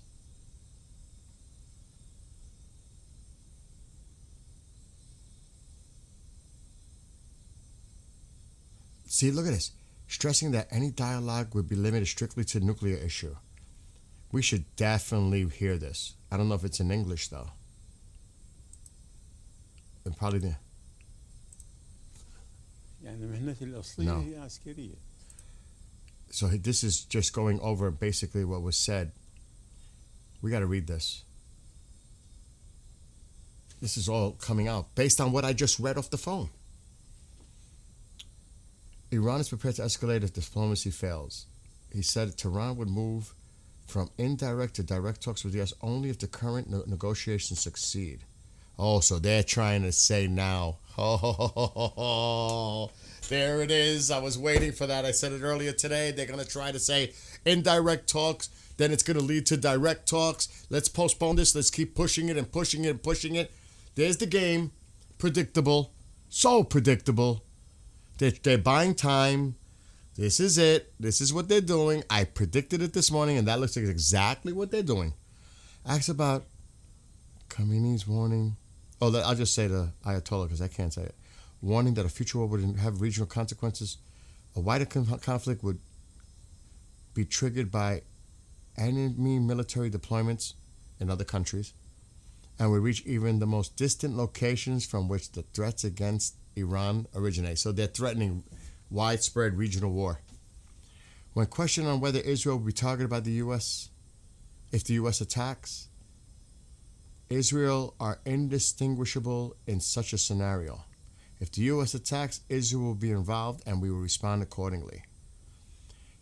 He added that while the U.S. and Israel depend heavily on air power, Iran's response plans are different and include the capability needed to counter such attacks. Good luck. Do you see, like, who said that? Somebody said, do they really realize what they're getting themselves involved in? Similar to what Iraq was saying, despite, that whole thing. I mean, Saddam was eliminated. We tried to bring some kind of, which that was a model that failed, trying to bring democracy in that region is. But they did fall. Let's not forget, Iraq did fall.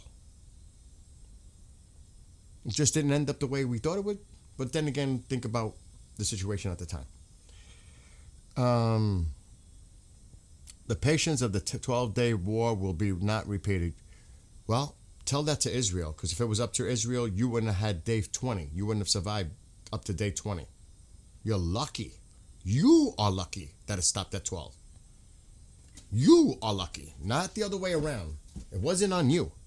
It was not on you. It's funny how they try to flip the script. It is possible that the one who starts this war will not be the USA because of all the chatter of Israel making the first strike, or even them.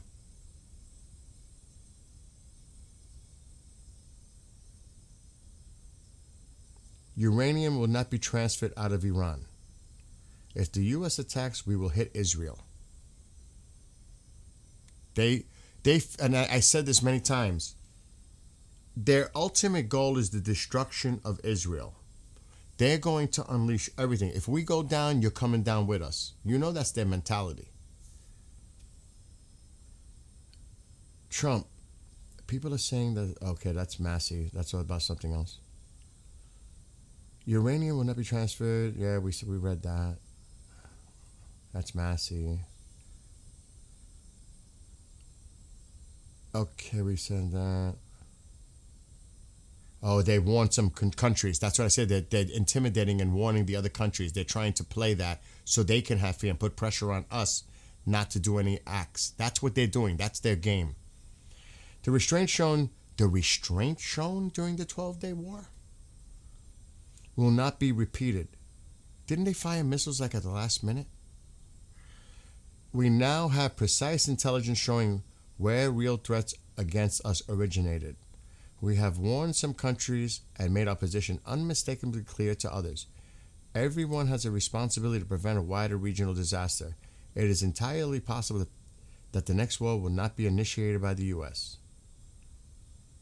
They keep reposting it. That's different. Why do they keep reposting the same thing?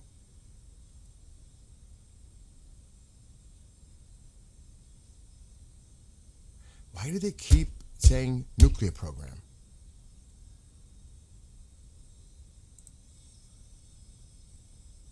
The president's been very clear from the beginning, as he was before Midnight Hammer. Iran will not have a nuclear weapons capability. After speaking at the Blue Origin facility in Florida, they can either negotiate on that front or we have other options. That's why the War Department exists. He said military action was not preferred path, but stressed readiness. He does not want to go that route, and I don't want to go that route. But our job is to be prepared, and of course we are. We're more than prepared.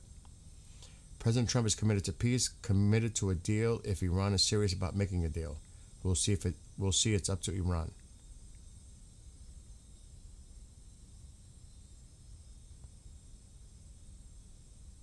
Okay. I think that's pretty much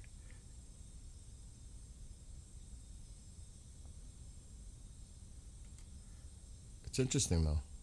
That's Minnesota. So he must have, yeah, this is different now. Just some little interesting takes from that. This is not just about nuclear though. Ugh. It's not just about nuclear. Tell that to the Israelis.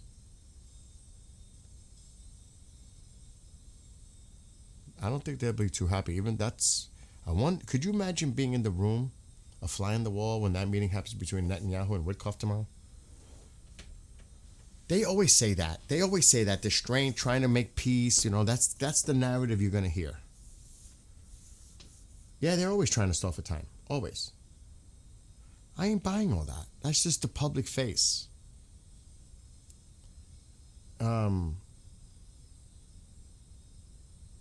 Exactly, Mary. I agree. You know, U.S. aircraft would also include smaller Wasp American-class amphibious assault, also carrying F-35Bs.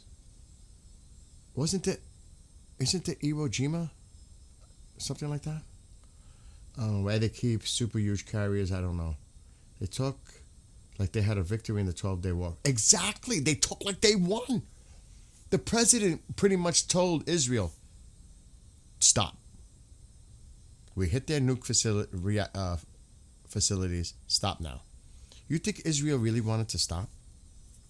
Air superiority. They're flying over the country at free will. No threat, no nothing. What? You had the upper edge. You couldn't even control your airspace. Your ship was destroyed in 24 hours. You had the cards. You had nothing. Nothing. They could have bombed you at will.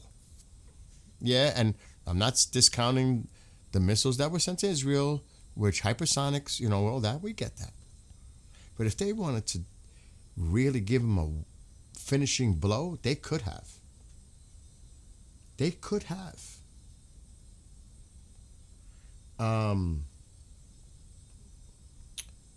Yes, the proxies need to be gone, and the missile program, of course. Yes, that's on the table. You have heartburn. I'm sorry to hear that. I got my Tums right there. I always do. That's the hardest part of this, though.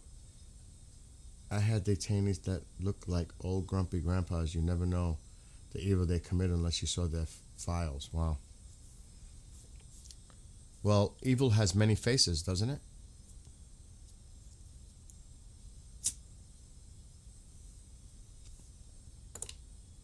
Some that you would never even think. I mean, look at the things that happen here in this country. And I don't want to bring anything in, but you got some great people out there. Rest in peace, Charlie Kirk and some others. I mean, really, think about it. What the? These people could be your neighbors. You could be working with them. Not to cause paranoia. I'm not saying that this is something about paranoia, but my God. It's cray-cray. Iwo Jima, yeah. Let's see. Except showing the no outgoing flights. Kevin, in my state of existence, 3 trimester. Nothing is going to happen tonight unless a miscalculation occurs. Not with all this talk going on. Now, the president has said in the past, we'll talk afterwards. You never know. He said that in the past. I would have to pull up the quote. But he has said that. He'll take action and we'll talk afterwards. He has said that in the past. So I'm not discounting that.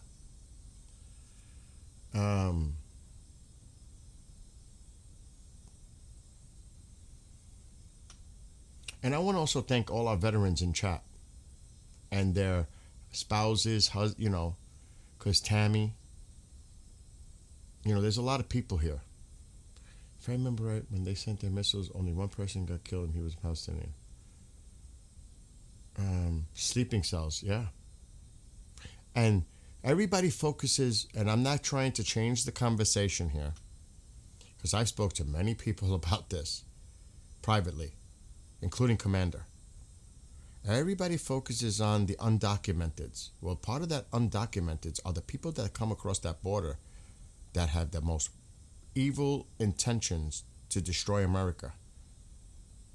And that sleeper cell is part of it. Remember that. Poor man. I have news from some people inside Iran. They said we don't know how we should appreciate your service and work in USA. People in other nations, they just thank you. Tell them I send my love. Anavi, I try to stay objective, and trust me, it's so hard. I mean, it's so hard. And I don't want to say anything that offends the Iranian people, I fully support the Iranian people 100%. 100%. It's... And I guarantee many Americans that are in that chat do as well. Our hearts are with you too. My heart, I'll speak for myself, my heart goes out to all of you. And I hope to meet some of you in Iran someday. I hope to. He did say that, new leadership in Iran. He did. Marco. It's, again, this is a posture. If we're trying to create this meeting, even if it doesn't happen, again, publicly, they can say they tried to negotiate with Iran. It just didn't work out. Bang. And we may not even know. It might come from another side. The negotiations didn't work out. I don't know if we would necessarily say the negotiation. I think the president would say, okay, it's time. Now, I don't know what that time would be. Can't predict that, but he's going to be like, that's it, I've had it. That's it. No more. They had their chance. But at least he could say publicly. We tried to negotiate with them. We tried to set up meetings. We worked with intermediaries. We tried every avenue. Even Hexet is saying it. They're all saying it. We tried. We hope we can make a deal. That's a public face moment. It's not just going out. It's also going out to the American people. It's going out to the world. Do you understand? You have to look at it for face value. What it means to say to projection. It makes sense to do that.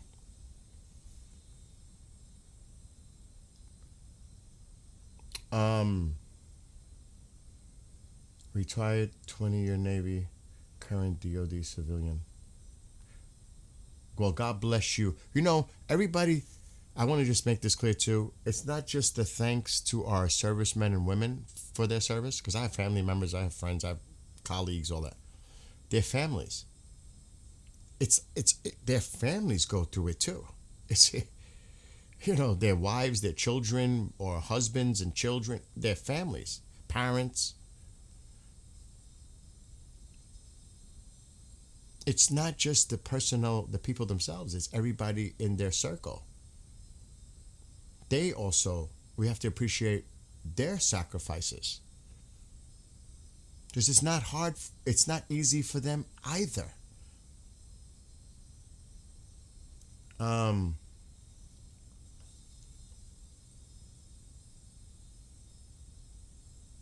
Yeah, Miss Soriano, I hear you.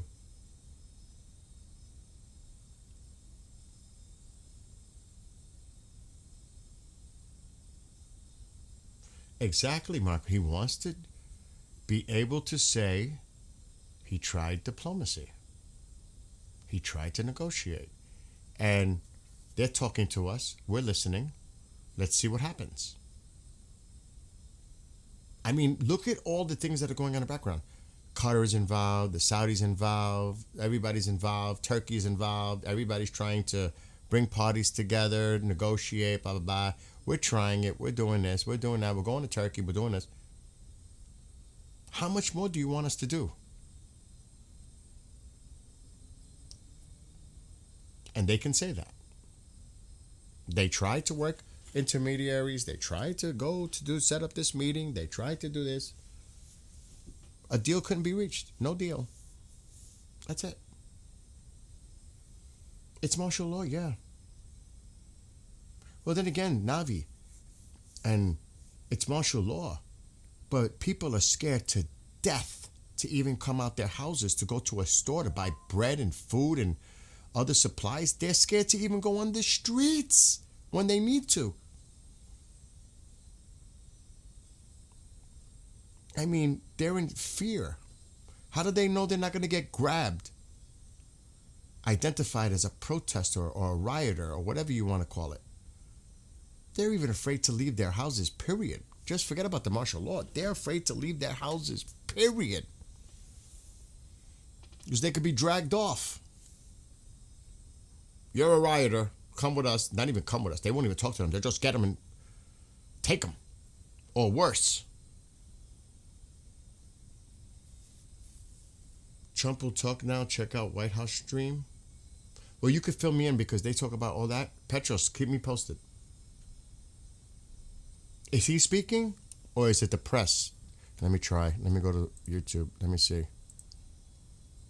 Is he speaking or it's a White House briefing?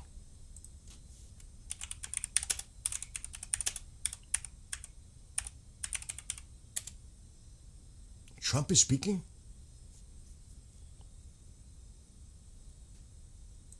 Shit, I need... Somebody put me a link. I got it. Is this true? Is this one? Is this live? Oh my God, I don't know if this is it. I don't know if this is it.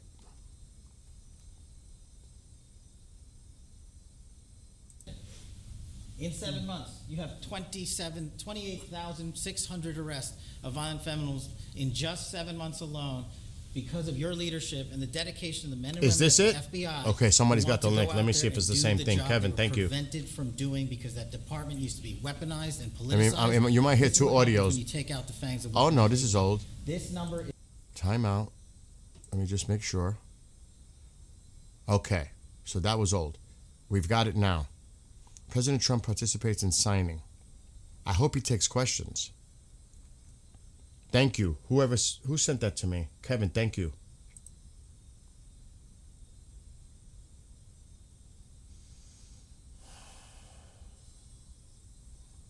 Remember, he didn't take questions during the cabinet meeting or the other signing.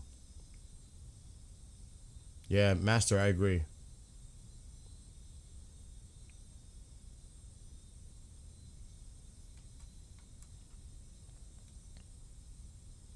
So I have it up. Thank you, Kevin. So we'll keep this up. I cannot share it because it'll get copyrighted. You can hear it. I cannot share it on the screen. But then again, it's the White House. I wonder if you're allowed to play White House. Is that like considered to be something that wouldn't be a problem? You know what I mean? I don't know. Do I take that chance? I don't know if I want to be honest. Okay, I just messed this up and now I gotta fix it. This monitor is so far away from me.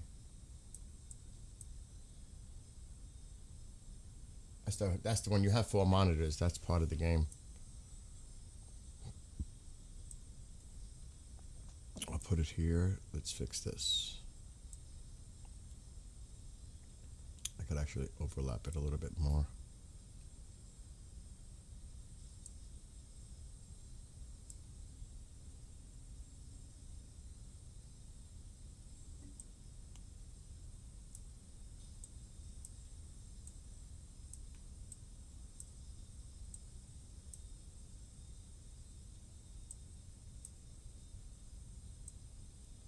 Poseidon is still out there. Look at all the C-17 movement. It's like constant.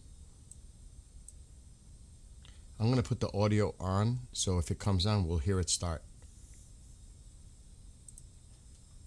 So we're on standby right now. And I got to call a police officer, an active detective. He's an awesome person. He's been on First 48, if you ever seen that. He's messaging me. Let me call him. So he's an active detective. He's a dear friend. Call him back. His name is Jason White.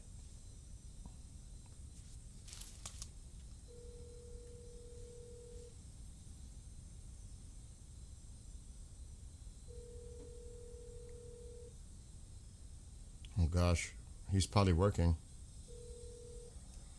What's up, my New York friend? What's happening? I definitely want to get in touch with you. I'm live streaming about Iran right now, but Okay, yeah, no worries. we definitely got to get together because we got to start working on your intro. You know, because Yeah. I'm not in charge of that anymore, as you know. But we need to. I know, but I want you to do it because you do a good job. So what we're gonna do is, I want to set up. I mean, I could talk to them, but we need to have a private conversation about title. Do you want to keep it the same? All that good stuff. We have to go over the game plan moving forward for the show. It'd be a different name. Okay.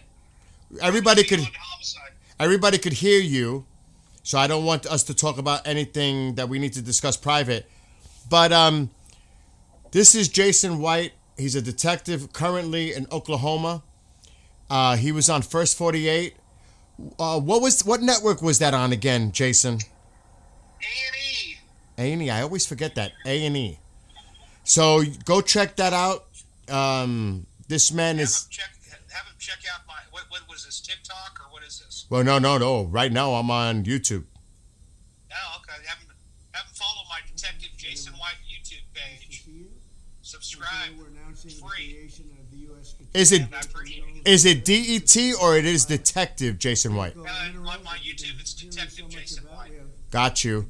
And yeah, dude, we'll get the ball rolling because I'm itching. I'm itching to get the ball rolling on numerous projects. So, Perfect. what are you doing tomorrow evening? Give me a ring.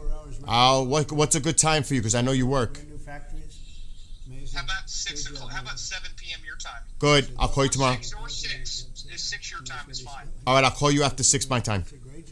Perfect. All right, Jason. God bless. Bye. Chairman of Ivanhoe Mines, Robert Friedland. Thank you, Robert.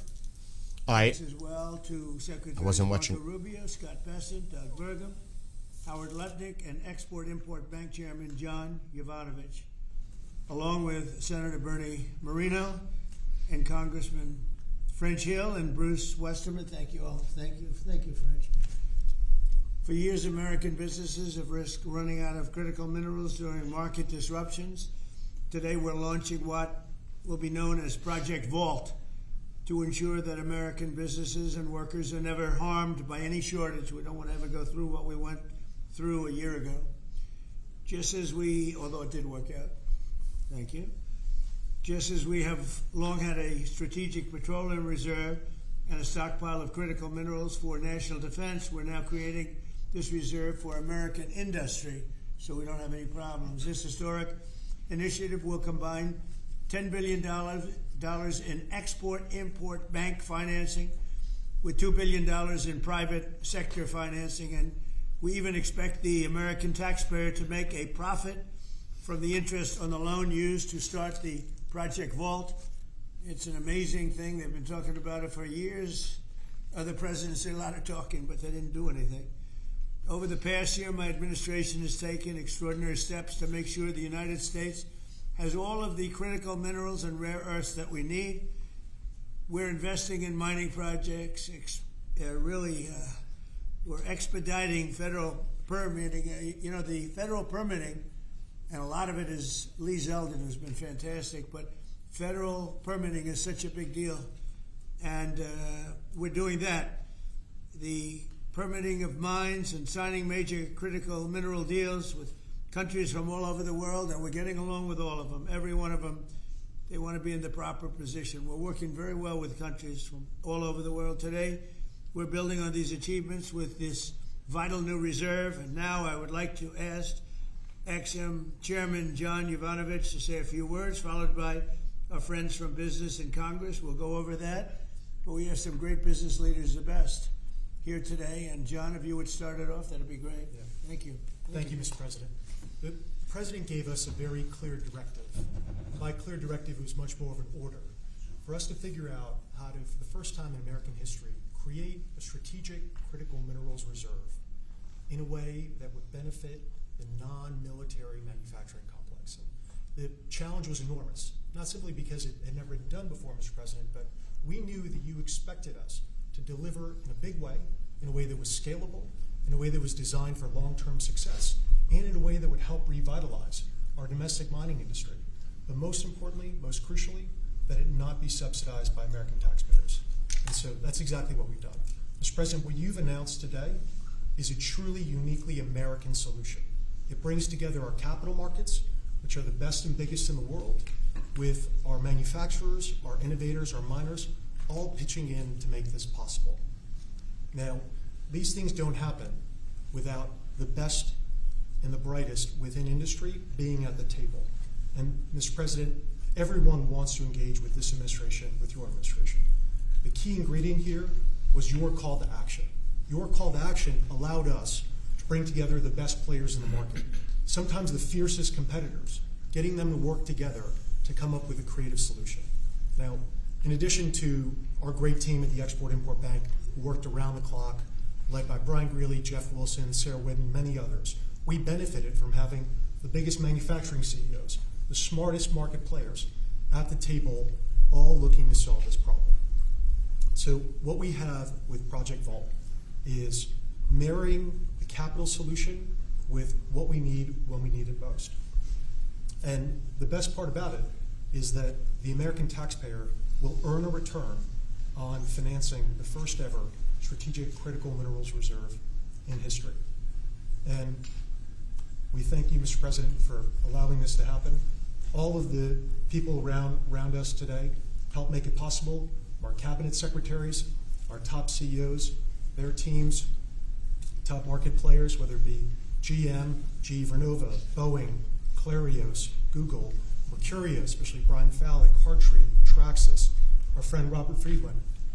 All of us work together, Mr. President, to deliver this for you, and for the American people, so that manufacturers and workers all across the country can rest assured they'll have what they need when they need it most. So, And you're covering everything with this. We're not just doing certain minerals and rare earths. We're doing everything. everything on the critical What about list. magnets? We're focused on the critical raw materials, and we anticipate that led by our great manufacturers, will help breed even more solutions. Great job. Thank you very much. Secretary. Doug Burgum, please. Mr. President, again, I want to echo what John said, which is a great thank you to you. You've set the direction, and when you took office, you've done more in the last year for mining and minerals in our country, perhaps than any president in history. Just like drill, baby, drill, you said mine, baby, mine. And what's happened in our country is you've led us through deals with equity deals for the first time. The United States of America is driving equity deals to help sustain and balance this market. You unlocked Alaska with the Amber Road project. That opened up over 1,700 mining claims in Alaska. And of course, on beautiful clean coal, we've got critical minerals that are co-located with that coal, and we've unlocked that. The Biden administration did 0 coal leases during the last 4 years. You've done hundreds of millions of tons of coal leases. That's going to help drive electric prices down in America. Permitting, you mentioned this in your remarks. There were some permits that it's lingered for 29 years. They got done in 4 months last year under your administration. And under your emergency authorities, some of these permits got done in as short as 12 days. You helped create a club of nations to help balance out the fact that we didn't have markets that were functioning around critical minerals. You led off with Australia, Japan, Korea, Saudi Arabia, and Thailand. This week we'll announce 11 more countries that are joining that club of nations as part of this global coalition. And behind that in the pipeline, there's 20 more nations that want to join under your leadership to allow for trade of critical minerals.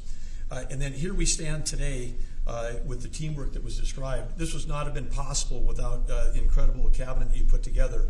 Marco Rubio, Scott Bessent, Howard Lutnick, Chris Wright, and many others were involved in bringing this together through the vision. Standing with us today are some of our chairmen of our great congressional leadership who also have supported this and helped us find a way to do this without any appropriations. This is happening without tax dollars. And of course, our team on the ground here at the White House, including David Copley and everybody else at the NSC, David leading the global supply chain work, the folks working with the Ex-Im Bank team, working around the clock to make all this happen. So again, when you lead, when you put out a challenge, the teamwork happens. And then here we stand today. This is the largest Ex-Im Bank deal in the history of the Ex-Im Bank by more than double. And this is going to help drive national security. It's great for American manufacturers. It's great for American workers. Congratulations, President Trump. Thank you. You're doing a fantastic job, Doug. Thank you.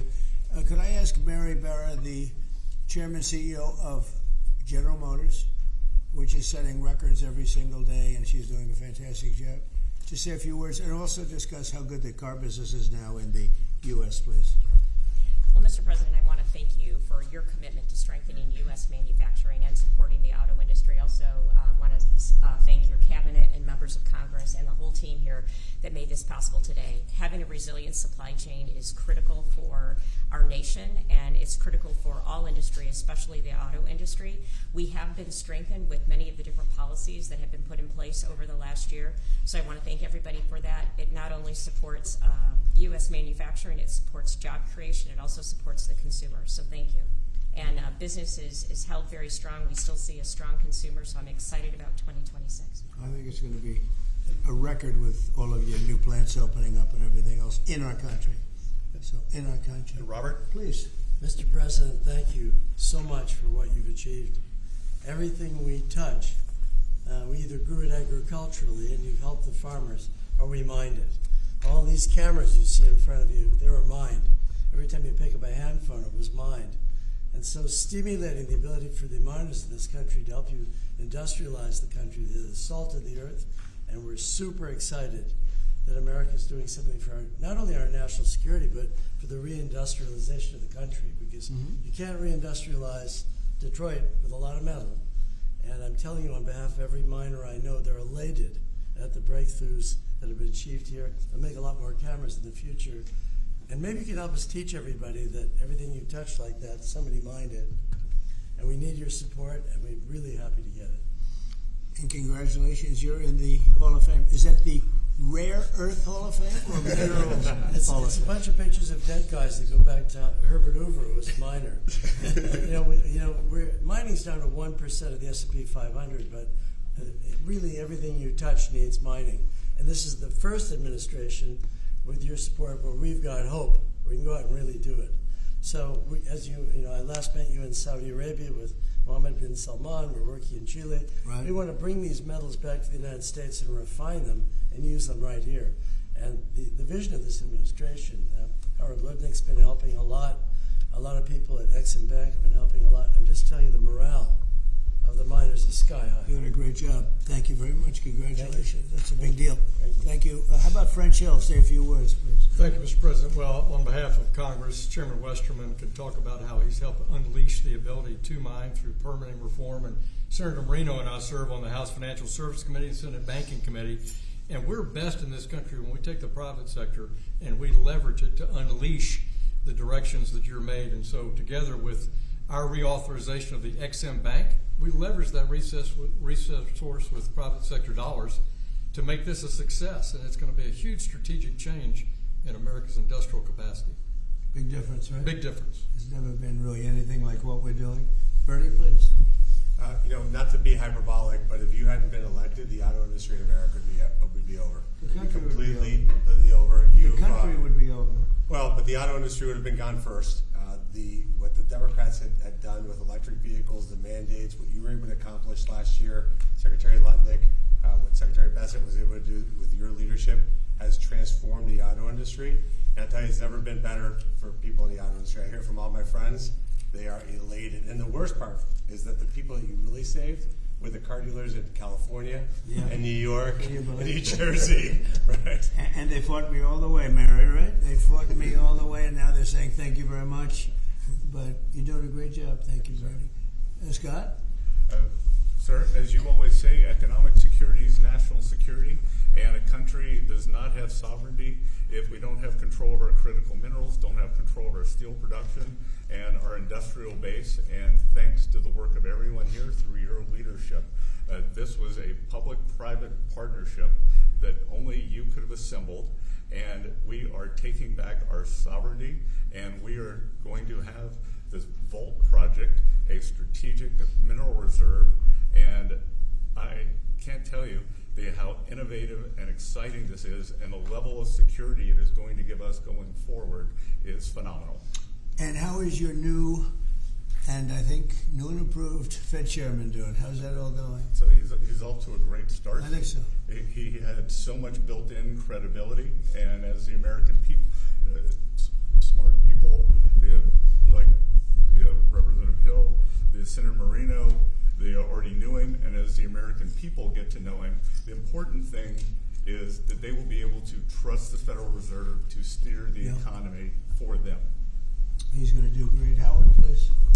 So, prior presidents took America for granted.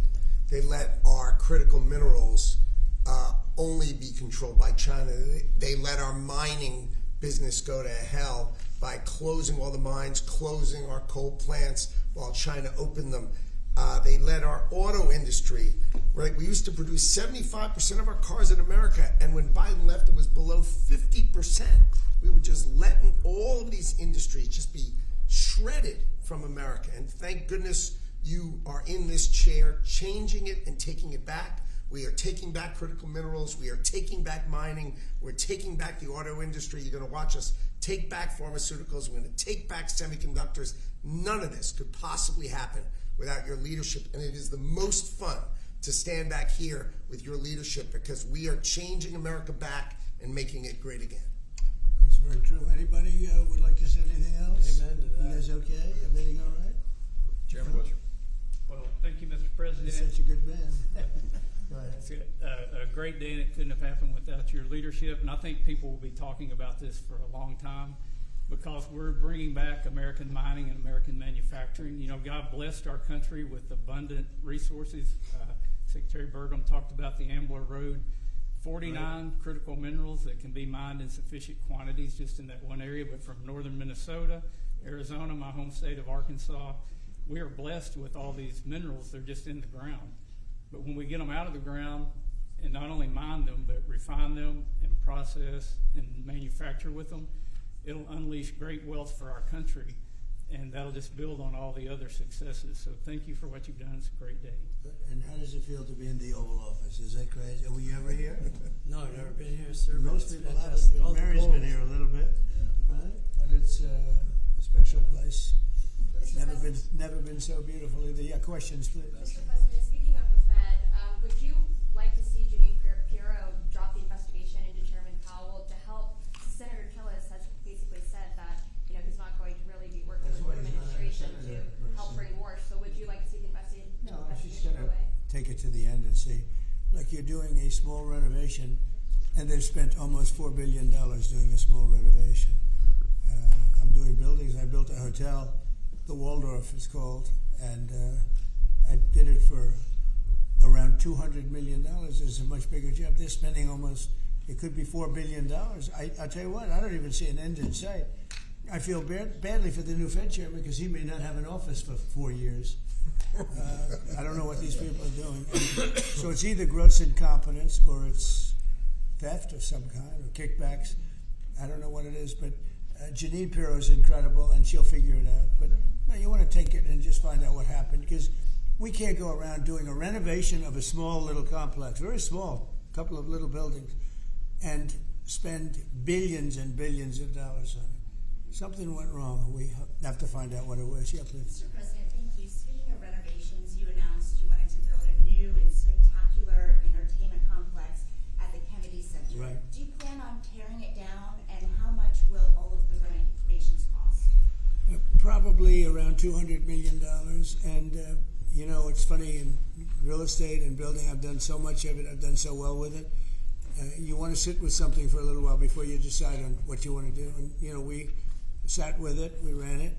It's in very bad shape. It's run down. It's dilapidated. It's sort of dangerous. Things fall out of ceilings. You've seen it. And we had some big events there. We had a lot of great events there over the last year. But you can't do any work because people are coming in and out. And you have the workmen. We have a marble man over there the other day. He said, every time I put down a piece of marble, people are stepping on the marble. They don't even have time to dry. And you can't do the same quality job if you close it. And, we're fully financed. And so we're going to close it, and we're going to make it unbelievable, far better than it ever was. And we'll be able to do it properly. I was thinking maybe there's a way of doing it simultaneously, but there really isn't. And we're going to have something that when it opens, it's going to be brand new, beautiful. I'm not ripping it down. I'll be using the steel. So we're using the structure. We're using some of the marble, and some of the marble comes down. But when it's open, it'll be brand new and really beautiful. It'll be at the highest level. We can do a much better job, probably in a way a faster job in terms, because when you do it piecemeal, for instance, they have a play tonight, and you can't do anything. You have to pull out everything, and you can't have stanchions all over the place, and people are walking in to see a play. So we'll be closing it sometime around July 4th. It's like we'll close it on July 4th in order to do something great for America, and then we're going to build it. We have great contractors. We're going to build it, and we'll do it right. We're using the highest grade marbles, the highest grade everything. It'll be brand new. Tremendous Carriers putting in the air conditioning, or I guess they're a bidder, but they're probably going to get it. Carrier. We're going to have all brand new air conditioning, heating. The steel will all be checked out because it'll be fully exposed. It's been up for a long time. But as anybody knows, it was in very bad shape. Wasn't kept well before I got there. So we're going to make it, I think there won't be anything like it in the country. Sir, Mr. President? Yeah, please. About your meeting with President Petro later this week, he's been quite critical of you since you spoke back in January after the Maduro raid. What would you like to hear from him tomorrow in terms of drug trafficking in Venezuela? What are your expectations? Well, we're going to see. He's been very nice over the last month or two. He was certainly critical before that, but somehow after the Venezuelan raid, he became very nice. He changed his attitude very much. So, I look forward to seeing him. He's coming in. We're going to be talking about drugs because tremendous amounts of drugs come out of his country. And I look forward to see. We're going to have a good meeting. Yeah. Steve? Steve Witkoff is going to meet with the Iranian Foreign Minister on Friday. What are you hoping he'll get out of that meeting? Well, you're going to have a lot of things are happening. You have Iran, and you have Russia, Ukraine, and you have the Middle East. We have a lot of things going. A lot of problems were here for a long time before I got here. We settled 8 wars, and I think we're going to I think we're doing very well with Ukraine and Russia. For the first time, I'm saying that. I think we're going to maybe have some good news. We're losing 25,000 people a month are being killed in that war, ridiculous war. 25,000. It was 31,000 last month. Think of it. Young, beautiful kids, the kids of parents, their parents. It doesn't affect us in one way, but in another way, it's 25,000 souls that if I can solve it, we're not spending money like Biden did. He gave $350 billion away. I make everyone pay. And the United Nations, they're a little bit involved, but if you look, take a look at what's happening, the countries of Europe are paying us for the weapons. So we have NATO paying, we send missiles over there, they pay us in full. It doesn't cost us 10 cents. And we make money, I guess, but I don't even want to talk about that because what I really want to do is save those people from dying. They lose, Mary, can you imagine 25,000 to 30,000 people a month? That's like a stadium full of people every single month. And, I was blessed with something where I can get these things done. Got 8 of them done. I thought all 8 were going to be more difficult than this one. I thought my relationship with President Putin would give us a, much easier road. But there's tremendous hatred between Zelensky and Putin. Tremendous hatred. I mean, it's a shame, but it's taken longer than we thought. I did call up President Putin, and he's agreed. He's put it out to. They have the same cold wave that we do. Maybe different because it's pretty far away, but it's the equivalent. And Ukraine's a very cold country. It's much colder than us. It's colder than, they say, on average, it's Canada or colder. And on top of that, they have a tremendous cold wave. And I asked him if he wouldn't shoot for a period of 1 week, no missiles going into Kiev or any other towns, and he's agreed to do it. So it's something. What about Iran's nuclear program? Do you think Mr. Witkoff can do the deal on that? Well, we're talking about that. We have ships heading to Iran right now, big ones, biggest and the best. And we have talks going on with Iran. We'll see how it all works out. Mr. President, the Pentagon released National Defense Strategy last week, and it says... Where are you from with that, NASA? I'm from Europe. Good. From Lithuania, Baltic states. Good. National Defense Strategy says that U.S. will provide critical but only limited support for European defense. What does that mean, limited support? Will U.S. still provide... Well, we get along very well with Europe. I do. Because, don't forget, I got the GDP lifted from 2% to 5%. Nobody thought that could be possible. And they're giving us a lot of that money. We have the best military equipment. We're selling it to NATO. But I get along very well. But Europe has to be careful because, there are those that say it's no longer recognizable between immigration and energy. It's... There's so much potential. In UK, you have the North Sea oil, and they basically closed it down. And then they buy energy from Norway, which is the North Sea oil. So you figure that one, and Norway's got trillions of dollars. They have to be careful. You need energy, and you can't do the windmills because the windmills, you're supposed to make money with energy, not lose money. So I'm very disappointed. I love Europe. I love the people of Europe. And they have to be very careful. They're at a tipping point. You have tremendous immigration problems, and you have tremendous energy problems. It's a bad combination. Mr. President, thank you, Mr. President. Kristi Noem just announced that you're deploying body cameras to Minneapolis. What's your thinking behind this decision, and do you want to see this? Well, it wasn't my decision. I leave it to her. They generally tend to be good for law enforcement because people can't lie about what's happening. So it's, generally speaking, I think 80% good for law enforcement. But if she wants to do that, I'm okay with it. Remember one thing, we closed the border. I got elected on a disastrous border. And we have nobody coming in through our border anymore. We had 25 million people come in 4 years through our border. Many of them were murderers and drug dealers and mentally insane from mental institutions and insane asylums. And now, we don't have anybody coming in. For 9 months now, they actually report 0. We have 0 people coming in, which I find hard to believe, but the Democrats do that report. They tend to be left-leaning that do that report.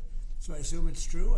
If it's not, it's a very tiny amount of people. But we basically have a tremendously perfect, strong border. And also, crime levels are at the lowest point they've been in 125 years.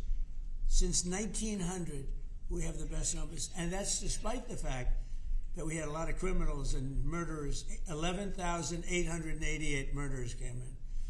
and we have the lowest numbers that we've had in 125 years. So, so we're doing a good job. If she wants to do the camera thing, that's okay with me. Mr. President, during January, do you think this is due to your efforts, and do you think blue states should see this as a sign that they should cooperate with you? Well, if there was one, I mean, we haven't had one in a long time. D.C. has become a very safe. There was a in-house homicide. It was in-house. It was a dispute within a family. We have had virtually no crime in D.C. D.C. is now considered a very safe place, and it should be. It's our nation's capital.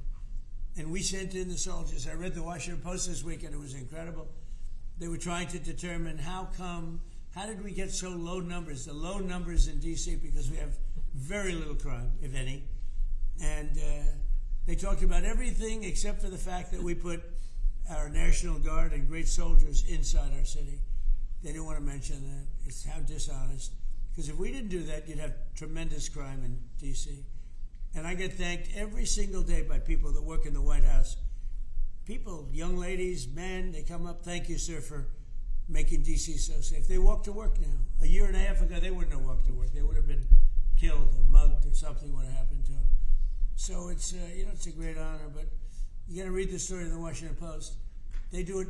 Crime is way down in D.C. Now, what's the reason for it? The reason for it is we have very big, strong, good-looking soldiers standing around. And I think they make the place look better. But this is our capital, and we have a very safe capital. We had a very dangerous capital before. Yeah. Sir, yesterday you said you were speaking to people about Cuba to reach an agreement. What sort of agreement are you hoping to reach? Is that with the Cuban government? Well, it's a failed nation now, and they're not getting any money from Venezuela, and they're not getting any money from anywhere. It's a failed nation. Mexico is going to cease sending them oil.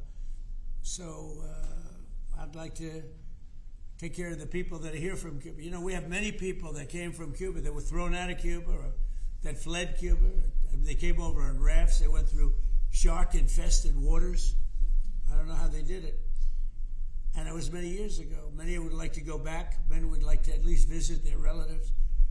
And I think we're at a pretty close point. We are dealing with the Cuban leaders right now. Mr. President, the Wall Street Journal reported that the royal family of Abu Dhabi invested hundreds of millions of dollars in your World Liberty Financial. Can you explain why you decided to take that investment? Was that a transaction? Well, I don't know about it. I know that crypto is a big thing, and they like it. A lot of people like it. The people behind me like it. My sons are handling that. My family is handling it. And I guess they get investments from different people. But I'm not. I have all I can handle right now with Iran and with Russia and Ukraine and with all the things we're doing. So I don't know exactly, other than, I'm a big crypto person. I'm the one that probably helped crypto more than anybody because I believe in it. And the reason I believe in it is because if we don't do it, Scott, I think we can say then China's going to do it. Right? Yes, sir. If we don't do crypto, then China's going to do it. And it's just like AI. We're leading AI by a lot. And if we weren't leading, China would have led. They're very capable. They're very good. What do you have to say about that? You've made America the digital asset capital of the world. We did the Genius Act for stable coins. Many of the people standing up here are working on the Clarity Bill to I hope that gets done. Market structure. Yeah. And we're bringing U.S. best practices to an exciting new industry, digital assets, innovation, and it spreads everywhere. So the U.S. And do you agree that if we didn't do it, China and others would, but China would? Oh, China would have had the lead, and then others around the world in terrible jurisdictions would have been doing it. And on Iran, sir, can you say what your threshold military action is? Well, I can't tell you what I'm going to do because right now, we have a tremendous force going there, just like we did in Venezuela, even bigger. And they'll be there soon, and I'd like to see a deal negotiated. I don't know that that's going to happen, but I mean, if I knew, I wouldn't be able to. I wouldn't tell you. I'd be very foolish if I would tell you. But right now, we're talking to them. We're talking to Iran, and if we could work something out, that'd be great. And if we can't, probably bad things would happen. Mr. President, on the government shutdown. Yeah, please. On the government shutdown, do you think there could be a resolution? Probably bad things would happen. I do. From House Republicans. Well, I spoke with Speaker Johnson. I spoke with Leader Thune. and I think they're pretty close to a resolution. You know, we were at 5.6% GDP, and we lost 1.5 points because of the 42-day shutdown. Think of that. We would have been at 7. Nobody ever saw a number like 7. And I think, Howard, probably 1.5 points was the number, right? 1.5 for the shutdown. Exactly right. And it's very bad for our country. But despite that, we have the highest numbers we've ever had. You know, we're doing well. We're going right through it. But I will say that I spoke with Senator Schumer numerous times, and I don't think they want to see a shutdown either. Mr. President, are you going to sue Trevor Noah? Last night in a post, you alluded that something could be coming. Yeah, well, he said that I spent time on Jeffrey Epstein's island. I didn't. I mean, he's a lightweight, this guy. He's a terrible. I think he's terrible. I thought he did a terrible job at the Grammys. I thought the whole Grammys was terrible. I watched part of it. It's not watchable. But he was a lousy host. I'd say not as bad as Jimmy Kimmel, but pretty close. And no, he made a statement about me and Jeffrey Epstein. I have nothing to do with that. I have nothing to do with Jeffrey Epstein. And in fact, if you look at the DOJ, they announced, they released 3 million pages. It's like this is all they're supposed to be doing. And frankly, the DOJ, I think, should just say, we have other things to do, because that whole thing has turned out, I mean, other than Bill Clinton and, Bill Gates and lots of people there are a lot of questions about it, but nothing on me. But it was even sort of better than that, because they found that Jeffrey Epstein and this sleazebag writer named Michael Wolff were conspiring against Donald Trump to lose the election.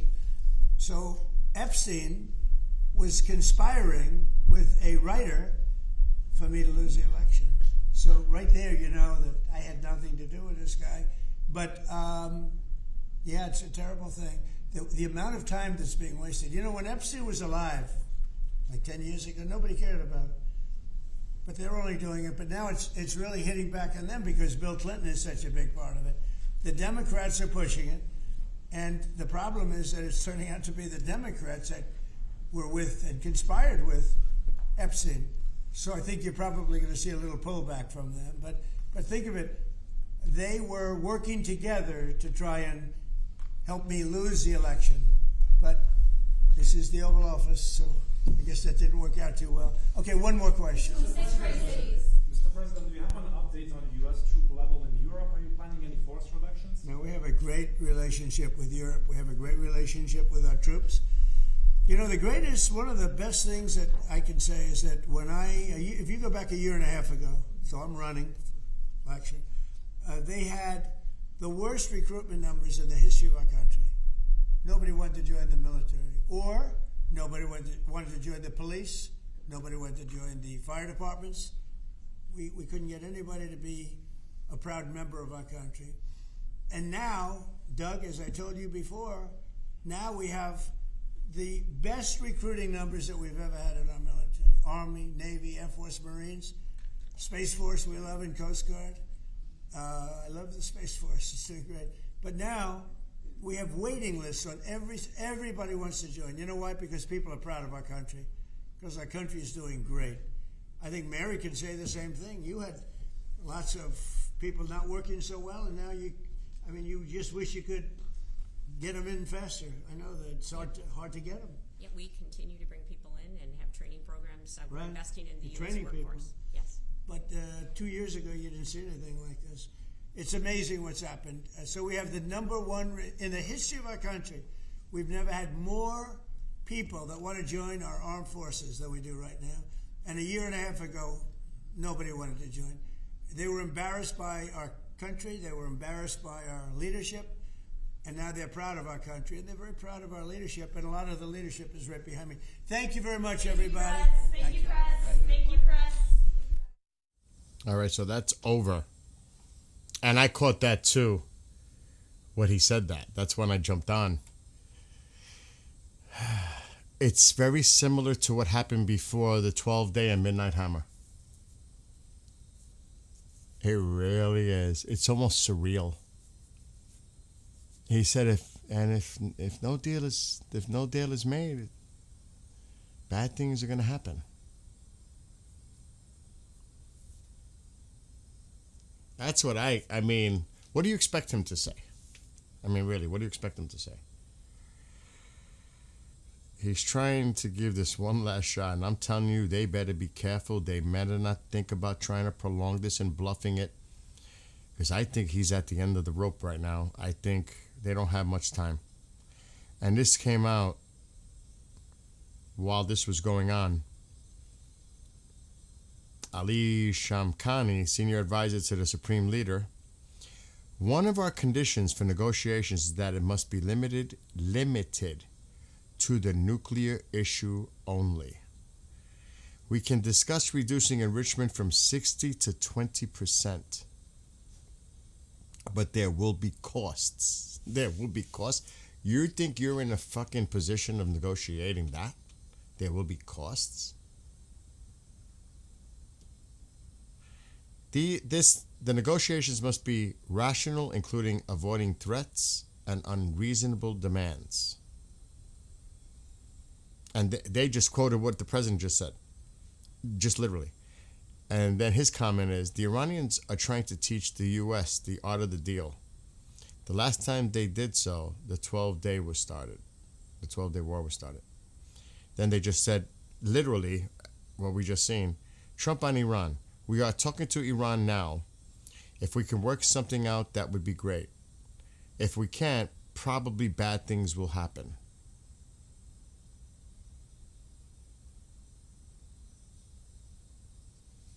I agree with the. I couldn't show the video because I don't want to get copyrighted. This is not the appropriate time. Any time is not appropriate time, but we need the YouTube to keep going without getting hit or the copyright. That's why I had to do audio only. I don't know if I'm not watching the Super Bowl. I wonder if I'll be watching something else on Sunday. I'm serious. And I joked about it. You know what I mean? I joked about it. I don't know if that's such a funny joke anymore, if that's preposterous to even think about. Oh my God. Think about, could you imagine? I swear it could happen. It literally could happen. It could literally happen. Everybody's gathering at parties. Because people don't watch the Super Bowl. They just have parties. The game's on in the background. It's just a reason for people to come together and party. Let's throw a party. The Super Bowl. Yeah, some people might sit there and watch it. Personally, I couldn't care less. At all. I will watch zero of the Super Bowl. Absolutely zero interest for me. So I'll be doing this. I'm not watching the Super Bowl. I would never watch the halftime. I don't even remember the last time I seen a halftime show. I would have to look it up. The last time I even watched one. Right at halftime. That's what I'm thinking about. The Super Bowl is like our big football, not soccer. Not not that football. It's one of the most watched sports programs in the United States. Millions and millions and millions of Americans watch the Super Bowl. Now, the ratings fluctuate depending what teams are involved. But literally millions of Americans are tuned in. And like I said, a lot of them are not really tuned in. They're just throwing parties. It's a reason to throw a party. And I think it was the president somebody made a joke like they should make it a holiday. I don't know if it was the president. Monday should be a holiday because of that. Did they cancel Bad Bunny? No. Did they really? Bill, this is why I avoid those events entirely. No, seriously, did they? Did they cancel Bad Bunny? Or are you guys joking around? Because we know how that was going. Now you got me looking. I think we might have another thing to be watching instead of the Super Bowl. And you can just imagine the president taking the attention of away from the Super Bowl and having the Americans tuning into what's going on in Iran.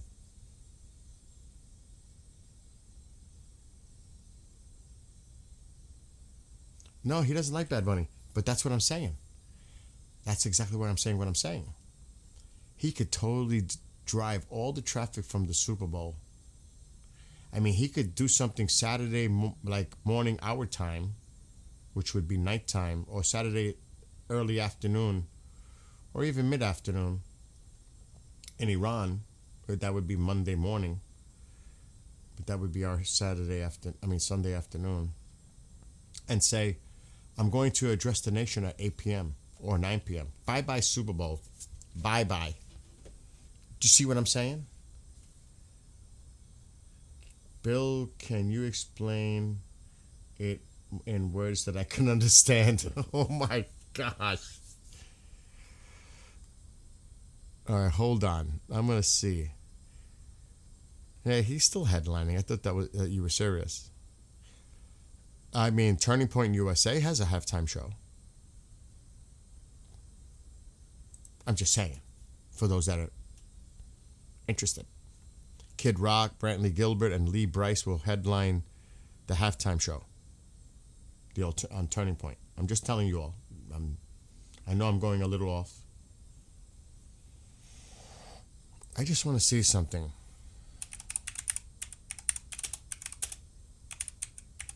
I want to see the last time I actually watched the halftime. It's been a long time. Long time. Here we go.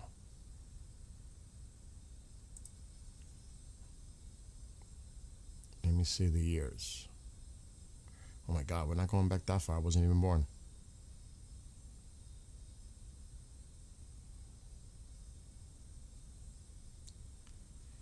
Yeah, Phil Collins is not well.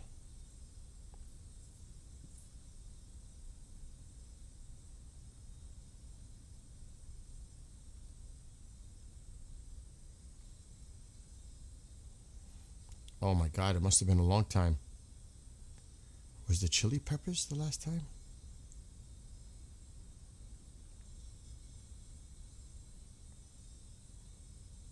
No, that can't be possible. Oh God.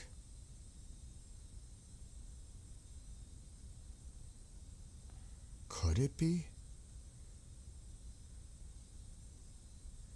It's been that long? Ma, please, I'm live. I'm not a Maroon 5 fan, so that wouldn't have been. Oh my God. Was it Coldplay? Oh my God, it can't be that long ago. I don't remember seeing Lady Gaga. That was in 2017. And that's why it feels so long. It might have been Coldplay in 2016.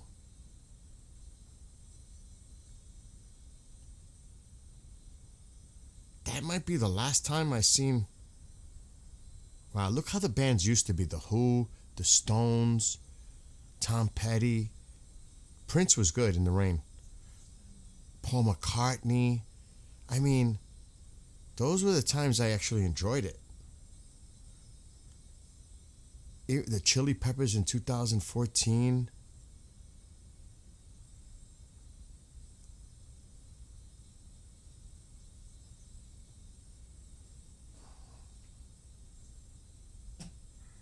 It seriously might have been like 10 years ago. That's crazy. That's the last time I seen a Super Bowl halftime show. I know it's 5 p.m. I'm catching up. I'm watching it. Patriots on my home team. I hear you. That's your team. That's your team. If the Giants were playing, I'd be watching it. For the Giants, I would. I can't lie. If the Giants were there, I'd be watching it. But I have no reason to watch it now. Otherwise, none. Zero. None. I played football when I was young. I broke both ankles. Matter of fact, you see that pinky? Crooked? That's a football break. That's from playing football, literally. That pinky. So I have injuries that I've sustained playing football, tackle football. I love football, playing it. I love playing football. And baseball. That's another injury-ridden thing. Actually, the scar is still there from elbow surgery. I used to throw for 5'7", 90 miles per hour. Me. I used to be able to throw the hard ball 90 miles per hour. I was a beast. I was a beast when I was young for sports. Yeah, Prince was awesome for the Super Bowl show. But he was playing the guitar. It was like a rock performance. It was. Now it's, I can't do it. I can't. Anyway, enough of that. But the point of the whole Super Bowl thing is, I would not be surprised that the president takes away from that audience and does something, and then I'm addressing the nation. I bet you those ratings would be gone. They're done. No, I don't know how many people would tune away from this. So I mean, if you love that team, let me ask you this question. You said you're a Patriots fan. If something would have happened in Iran when the Super Bowl is going on, even though it's your team, what are you going to watch? The Super Bowl or the president? I know that's a tough choice because that's your team, but I mean, if the Giants were on, you know what I would do? I would DVR the game, and I'm going to watch the president. You know what I'm saying? That's what I would do. I would just record, and I'm going to watch the president. Then when the president's done, if I don't want to cheat and see the score after the president speaks, then I might do that. Or I'll just go back to where I started the DVR, the recording, and take it from there. The thing I watch is the Anheuser-Busch commercials. Oh, my. What time is it in Iran? Alexa, what time is it in Iran? The president. There you go. See? It's currently 1:41 a.m. in Iran. It's 2 a.m. Though there really isn't that much traffic. Now, that's not unusual, but it's light. See, when you see this coming in, you know the traffic. So I will say this. I say there is, unless there's a miscalculation, 0 chance tonight anything happens. 0. That's just me. 0.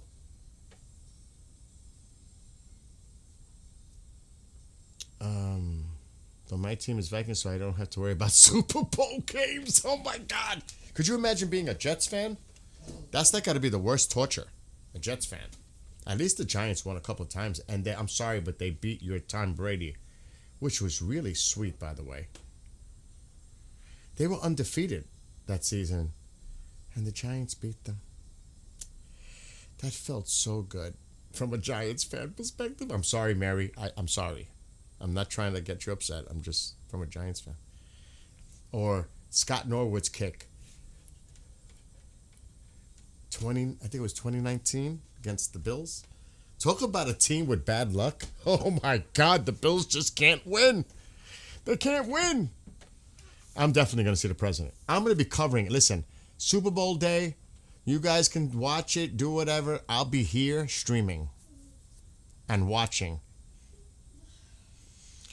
Because I think there's a very high likelihood there will be no deal. Very high. Nuclear only? Netanyahu's going to be like, do you realize what they're saying? When he meets with Witkoff. I don't know if they call him by first name. Hey, Steve, you realize we're not in for that nuclear only thing. You know that, right?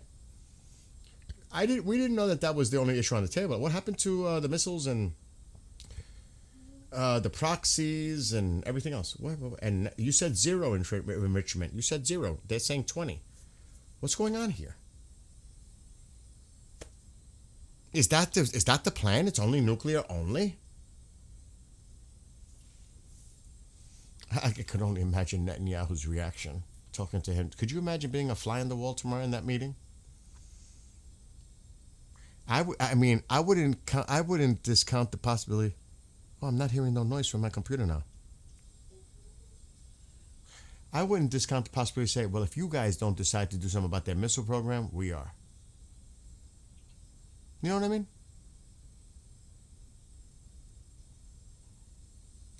I mean, really.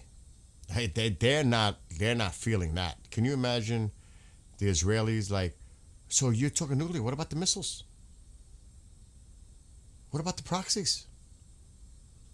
What about the regime staying in power? What about the Iranian people?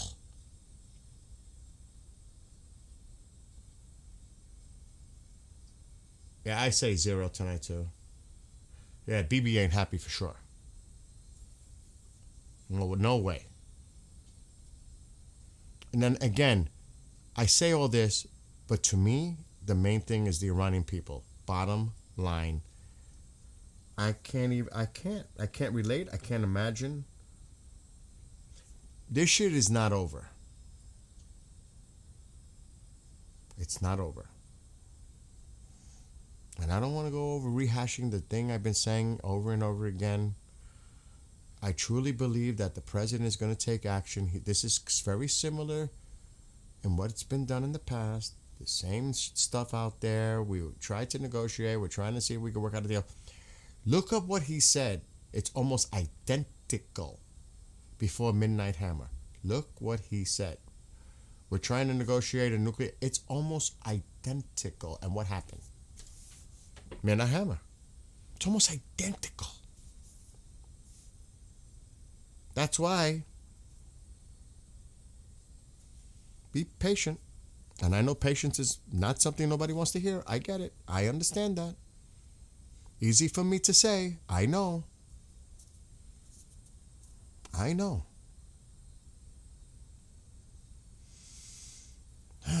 Tusi said Super Bowl day 2? No. I may have stepped away. I didn't hear that part. Because in this house, it's a little disruptive. Sometimes things happen. I have to walk away. And maybe I forgot to pause him,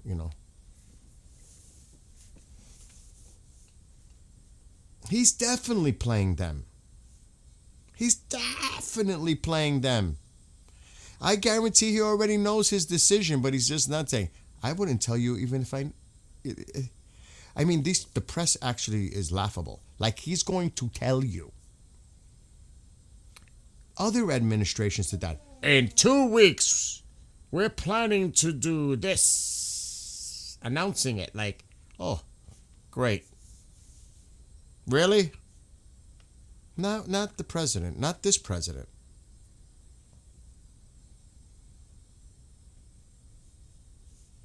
And, and again, okay, let's look at it another way, okay? And this is totally looking at it from a totally different perspective. How many times did he mention Biden? I don't know if he said Obama. I wasn't really. Do you think he's a person that projects strength and power, not weakness? And Lindsey brought up that it's an important point. You may not like Lindsey Graham, but he brought up a valid point because that's my point. Do you think he wants to be brought up in the same sentence as Biden or Obama with red lines? Do you really think that that would be like sacrilege to himself? That is like, hell no. That alone tells me he'll take action. There's no way he wants to be mentioned in the same fucking breath as Obama and Biden.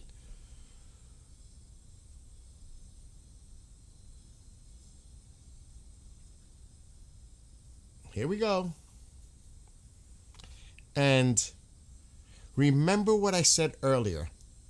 Remember what I told you all earlier. And I'm not trying to convince you on anything. On social media, this is exactly what Tusi said. Totally agree. On social media and on podcasters' platforms, you will see certain narratives to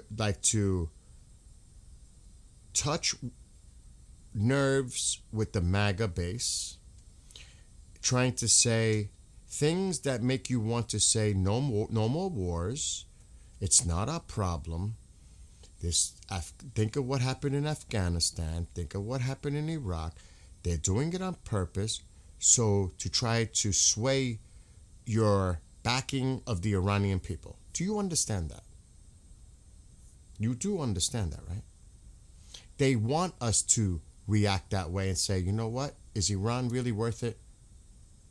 They want to dissuade the American public from having any sentiment about what's going on in Iran. That's a ploy. They're trying to work our opinions and our feelings and our passion about the things that, maybe he ran for, or what we want. We don't want no more wars. We don't. The American people don't want no wars. We don't want to get involved in conflicts. It's not our business. That whole thing, I get that, but they'll play that to their advantage. They'll play you to do that on purpose. Do you understand? They'll throw Afghanistan in there, Iraq, to make us think. You want another Iraq? You want another Afghanistan? Do you see what I'm saying? Just be mindful of the tactics that they're going to use, because they're out there, and they might sound, hey everybody, and they're pretending to be like they're trying to get in and sway. Remember that. So, and they are directly attacking MAGA on social media, especially on X. And I will not share that. I will not be part of their propaganda arm. They're using Epstein on steroids right now on X, especially, to attack the president.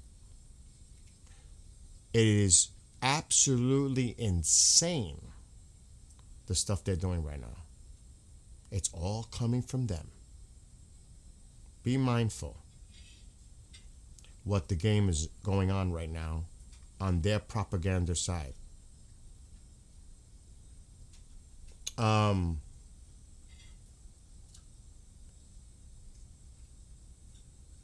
Who are you talking about as a Jew? Am I Jewish? And you know what? Even if I was Jewish, what would that mean? Right away, it's the Jew thing. Right away. Death to Israel. Destruction of Israel. Destruction to America. There was a time in Iran that never happened, For thousands of years, actually. There was a time that you would not hear a Persian say that. You know that, right? A Persian. Goes back thousands of years, actually. The relationships between the Jewish people and the Persians. It's such ignorance. It is almost appalling, the lack of education. It really is.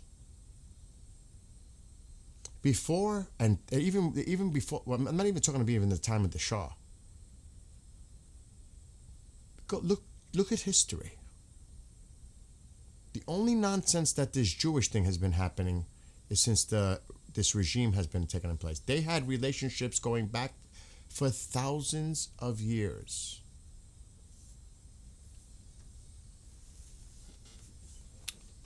I say ban the person. Whoever's a mod, ban him. I don't have time for this anymore. I don't even have time for it anymore. Especially when you go after person and the Jew. I can't stand that. Right away, you know where that is. That's to me, that's insulting to the Jewish people, the Jews. Because, I'm not going to tolerate it no more. I'm not going to get bite into the rage baiting and coming in here try to stir up shit. I think we have to put our foot down when it's obviously insulting the Jewish people that could be watching. We're not tolerating that. If you want to be in here and be respectful, that's one thing. But we're not going to tropes. We're not going to attack people in any racial way, xenophobia, any of that. We're not tolerating that. Zero.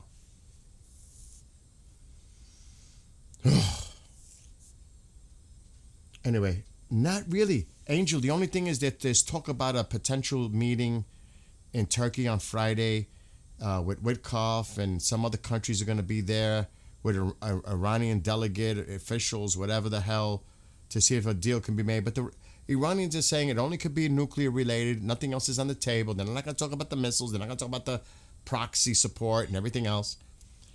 Israel's like having a meeting tomorrow. Well, hell no. We have 3 points that you have to bring up. The missiles, the proxies, and nuclear. And that's from the Israeli perspective. I would hope that everything that's gone in Iran is brought on the table. Like the immediate release of all those that have been detained as rioters. You know what I mean? So that's the things that's going on right now. The one thing I always worry about, and that airspace is quiet, but it usually is at this time because it's late, getting late over there. The one thing I'm always worried about is somebody making a stupid miscalculation. Especially the Iranians pushing things with our Navy. They're getting more daring. I'm telling you, they are playing with fire. Do they really realize what kind of fire, literal? I mean, do they realize? I mean, really? I mean, once I was cleaning, Mom knows the story. I was cleaning out a birdhouse, and I got stung in the face by 3 hornets. You are stirring the biggest hornet's nest that you don't even realize. I mean, it's insane, really. It's on an insane level. Qatar has grounded all flights? Really?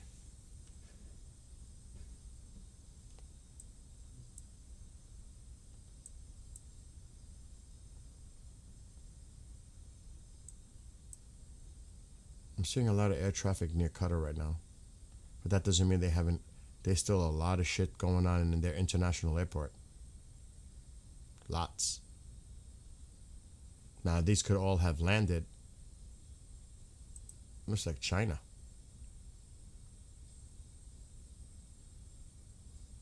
Sure is. And that's leaving Doha. There's one coming in.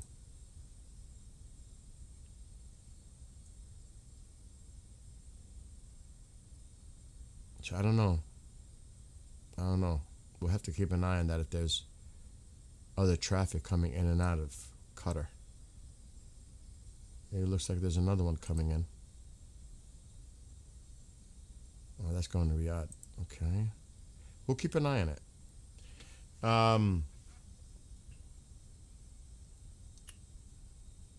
I definitely, Frog, I don't doubt you. You know what I mean? I'm not doubting it. I'm just saying I want to, let's see what's going on, guys. Exactly, Rodney. I agree. I do not judge anybody or religion at all. At all. I mean,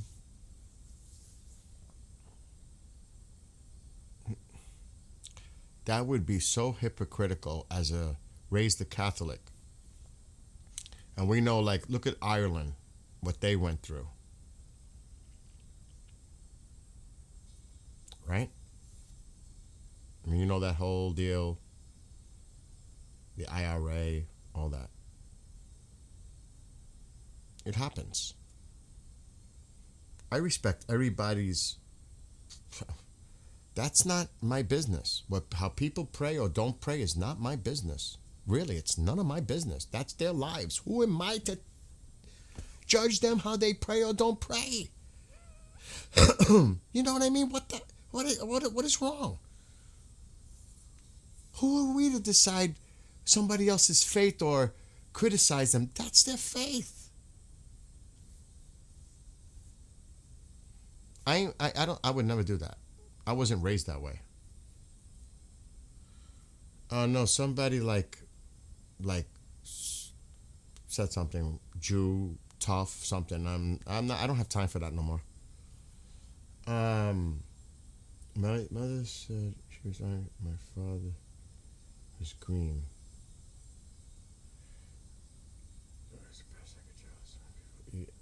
Oh, the tailgate party foods? We do that. We used to do that in concerts. Then again, there was a lot of other stuff going on in the concerts too in the parking lot. Yeah, the drone factory keeps going. Hundreds per day. Hundreds per day.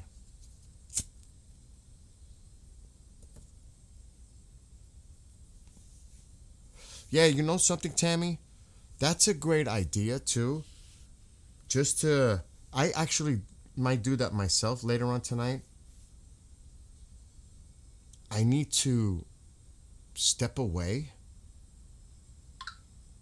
and clear my head and like maybe do something different just to digress and, you know, it's true, Francis. Too many wars over religion. Too many. That's, you know, the tragic part of it. But otherwise, really, it's quiet. I don't expect nothing at all. Really, I don't. Unless, like I said, there's a miscalculation, which would be really foolish at this point. But I don't see anything going on tonight. I don't see anything going on for the next few days. Unless there will be no deal, and it's announced, no deal, no meeting, then the tension's going to rise big time. Then we're all going to be like, okay, when does it happen? Like tonight. It could happen tonight. It could happen now. It could happen tomorrow. There will be no meeting after all in Turkey. That changes everything. And the president's going to be like, really? They canceled? They don't want to meet? Okay.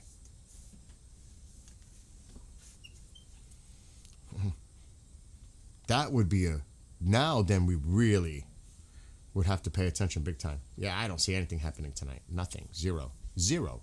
I don't even say 50-50. Zero.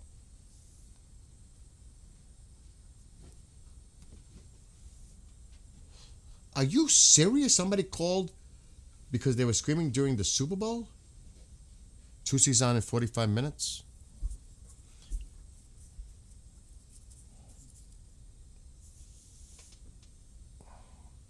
And look, I've heard this stuff. Is Tussi using clickbait? And he's even addressed it. Why don't you just go watch him and judge for yourself? Instead of judging it like the book on the cover, why don't you take the time to watch what he's talking about and then make the judgment? Because I've heard about that too. Is Tussi clickbait? Is he for real? Well, why don't you go watch and find out yourself? It was your ex-mother-in-law? This is live, AKM. It is. But one is not, I'm not on Iran right now. I'm not focused on that. This is, did I just see a Russian plane? I could have sworn I did. It's active. There's a lot of Iranian planes. One, there's two. I saw another one. Might have landed already. There's still air traffic over Iran. UAE. What the heck is that?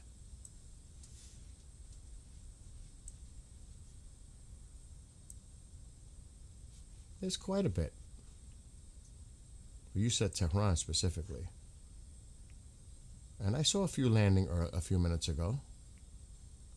I mean, we can even check it. But this one is coming into Tehran. It says not available from Bandar Abbas, but it's going to Tehran. And I know there was a flight coming in from Mashhad. It might be this one. Whoa, wait a minute. That might have landed in Mashhad and come back. That's an interesting one here right now. Where were you? Whoa, wait a minute.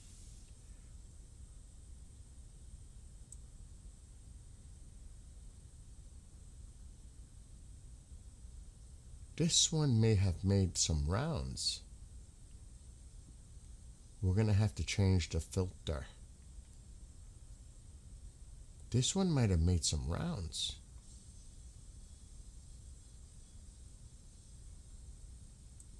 Do you see that?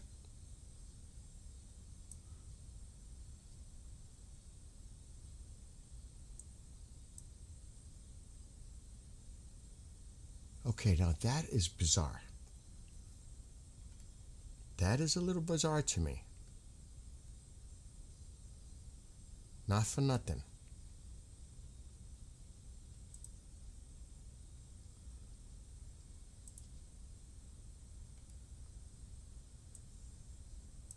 Where is it? Which is the one I was just on?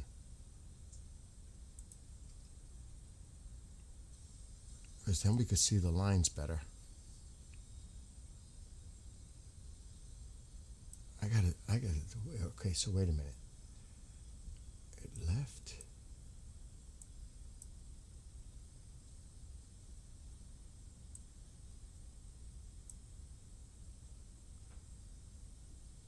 I would not be surprised this landed here. Look at the lines.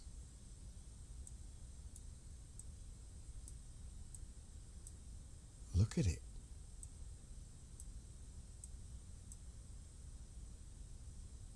And you could see it went there and came back. It might have stopped here. I'm not so sure about here.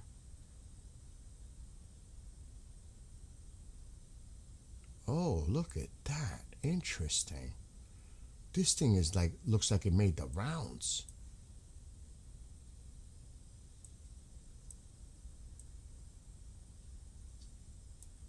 And then to Mashhad. And now it's heading back to Tehran. Is that interesting or what? What? You heard 2 explosions at 12 a.m.?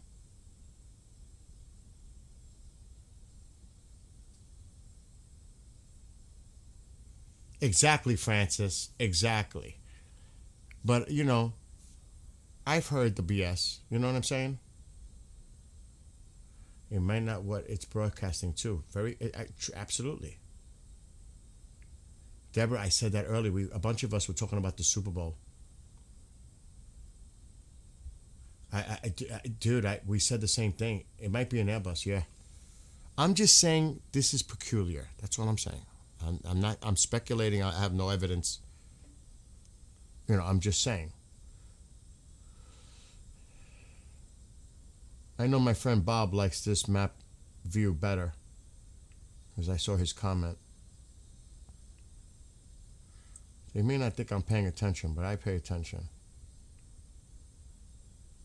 Oh, I pay attention. They may not think I'm paying attention. You know, I can lurk too. I can lurk too.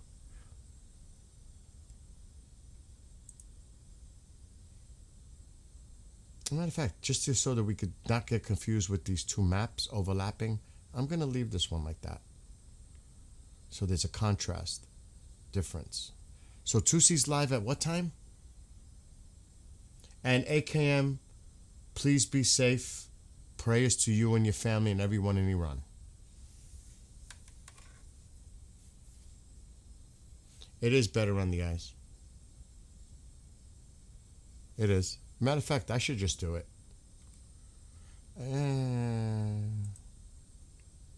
It is better on the eyes. I'll agree.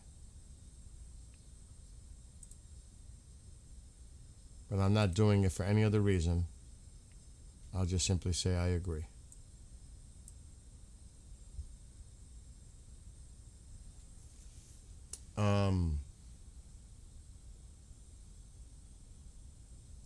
Do you think the Olympics will play a factor?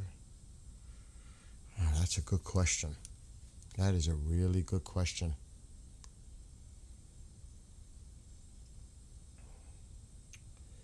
Joined from 2CTV. Iron Fist? I've seen you here before, though, haven't I, Iron Fist? I could swear I've seen you before. Well, it's, like I said, people could reach whatever conclusions they want. All I say is, if it wasn't for people like Tusi, Golden, Armin, I personally wouldn't have the commitment, the cause, the passion, everything else that goes with it to do what I'm doing right now. It is because of them that inspired me to do it myself. I have to give that credit. It's the absolute truth. It really was. It was actually Tusi. If I was to be honest, it was Tusi. And, they're both directly connected with their heritage to Iran. And I said to myself, you know what? It'd be good if other people did it too and show global support. An American. You know what I mean? To bring the global community together. That's what I was thinking, it's great that they're doing it. He's Persian. They're Persian. They're Iranian.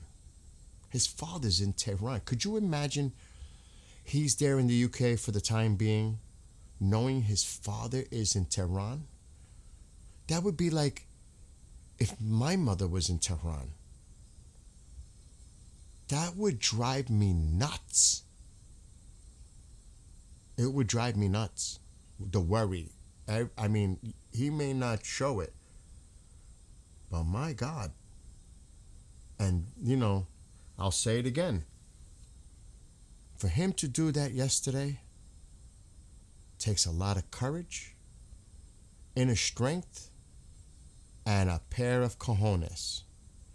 Because he's dealing with direct threats. It takes, how many people do you think about it, really, would have the guts and the courage? Especially, he's got over 1 million followers. And they're watching him, literally, And for him to continue the cause and do it, that says a lot about that man's character. Because that would be like me. If my mother wouldn't like the idea. Because, she lost one son. She's very protective on me. I would be out there too, and I'm an American to show my support. But, he's got to leave the UK and probably go to the Sunshine State. Because of the situation in the UK. Because that's like a hornet's nest in itself. And France, and some other places in Europe.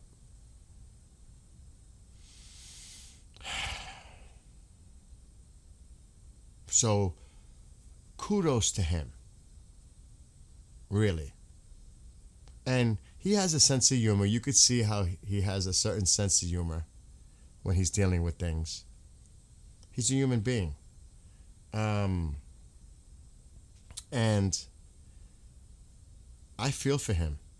And like I said to my Iranian friends in here, Sep, and of course, one day I hope to go to Iran. I'm really serious about that. I am really serious. And remember when you said, when someone put in a super chat, it was actually, her name was Francis.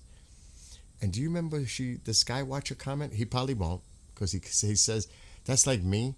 I deal with so much stuff. I don't remember what I did yesterday. And names, because I work with my job, I deal with so many people. It's hard to remember. You remember the person Skywatcher? Well, that was me.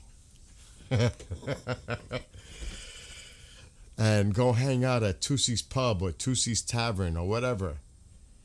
I know. I saw the video about that. There is a video. At 5:15. So he's live in less than a half hour. Yeah, I've been watching Goldie and Armin. For those who watch Goldie and Armin, is it not hysterical?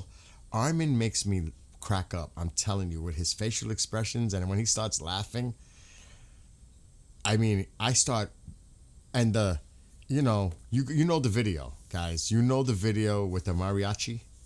For those that have been really watching for some time. Well, you know they came out with another one today, right? Oh, it was yesterday. They came out with another mariachi. Did Goldie show it yet? And Armin? They came out with another one. Oh my God. I mean, you can't even make this shit up. It looks like, I said, like an Austin Powers movie game show part. It looks like something you would see in a comedy movie spoofing thing. It's so bizarre that it's real. I mean, you can't even make it up. He makes me crack up. And then when he starts to translate and he knows he's saying cuss words and he's saying them, and then if he gets a little nervous when I hope Goldie's not around because she doesn't like to cuss. And okay, I'm done. Goldie's back. Oh, he makes me laugh. Armin makes me, I mean, oh man. I swear, like many of us, because I watch it on my big TV on YouTube. I don't see chat or anything like that.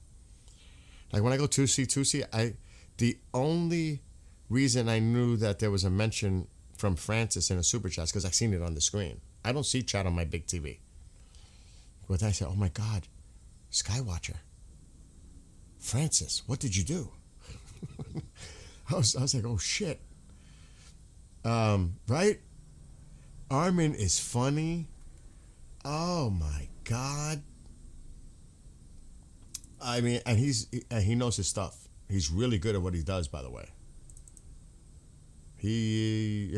I'm just saying, the funny part, but he's good at what he does. They both are. They all are. I don't know if it's this one. Hold on, because I'm gonna go and watch Tusi. Look. تو دهنی خورده و جواب Here it comes. بار اول کی بوده؟ Listen for it. بار دوم کی بوده؟ ایران. سر به سر کی دیگه نباید بذاره؟ ایران. آقا داره میره بالا. لا حول ولا قوة الا بالله. وای. وقتی میگن خیبر شکن تو اولین تستش یه چادر 6 نفر زده وایزمان کاری نداره بخواد بخوابونتش. یکی از زمین بلند شد، از تاد رد شد، از پاتریوت رد شد، از گنبد آهنین رد شد و رفت نشست تو اون نقطه‌ای که بهش گفته بود. تو میدون و مستندا رو که نگاه میکنی و مصاحبه‌ها رو نگاه میکنی اقرار میکنن که اسرائیل خیلی نوب بوده. حالا سر این خاکه با کسی تعارف نداری. چه میخواد؟ سگ هار منطقه. I was waiting for one of them to like sit on the rocket and light the engine, like the other one with the drones. They're standing behind it and his hat flies off. I was like, this is like a comedy skit. I can't. And then you see them on the top like a game show. It looks like panelists in the Gong Show. It looks, it is so fucking bizarre. It's cray-cray. I mean, and to think that this is actually real. اسرائیل باشه چه اربابش امریکا باشه. در جنگ ز دست آمد و یت سپر افتاد در جان و دل لشکریان این خبر افتاد. I want to go and get the gong, like the Gong Show. Bang! I mean, oh my God. علی بوده و تا هست علی هست بال علی هر که در افتاد در افتاد. But can I just play that music again? They didn't go crazy with it because this is a clip. Wait. I got to do it again. That mariachi shit. دهنی خورده و جواب قلدریشو دیده. بار اول کی بوده؟ بار دوم کی بوده؟ ایران. سر به سر کی دیگه نباید بذاره؟ ایران. آقا داره میره بالا. لا حول ولا قوة الا بالله. وای. I can't. It's when the rocket is lifting, you hear the music. Like, what the fuck is that supposed to mean? The rocket is coming up. That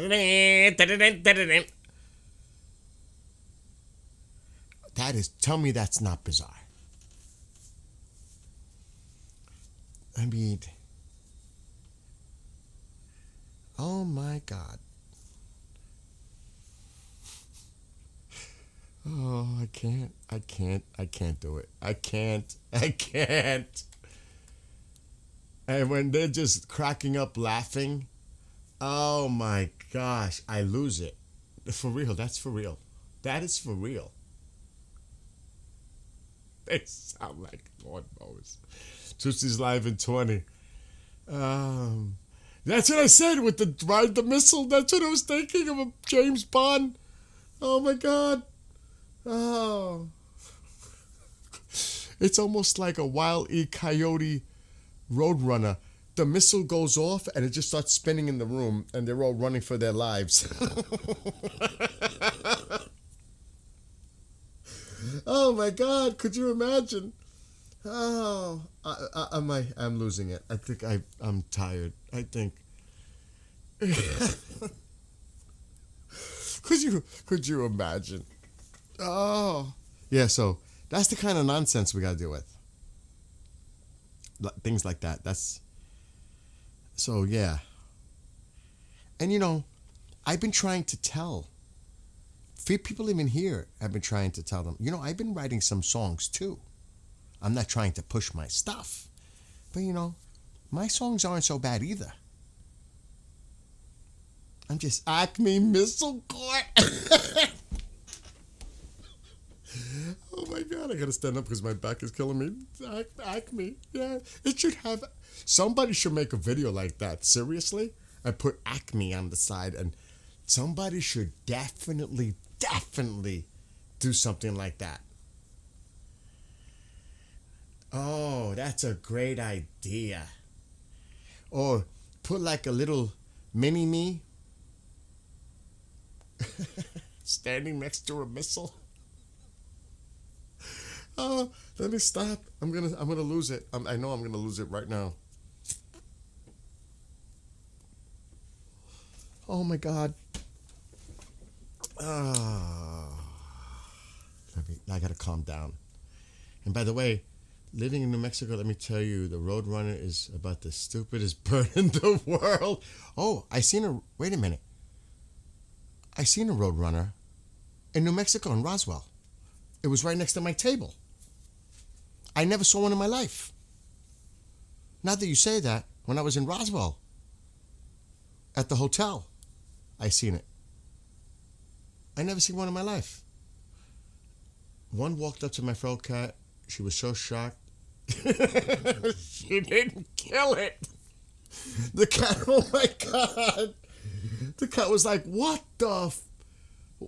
are you doing here? Oh, you guys are making me tear now.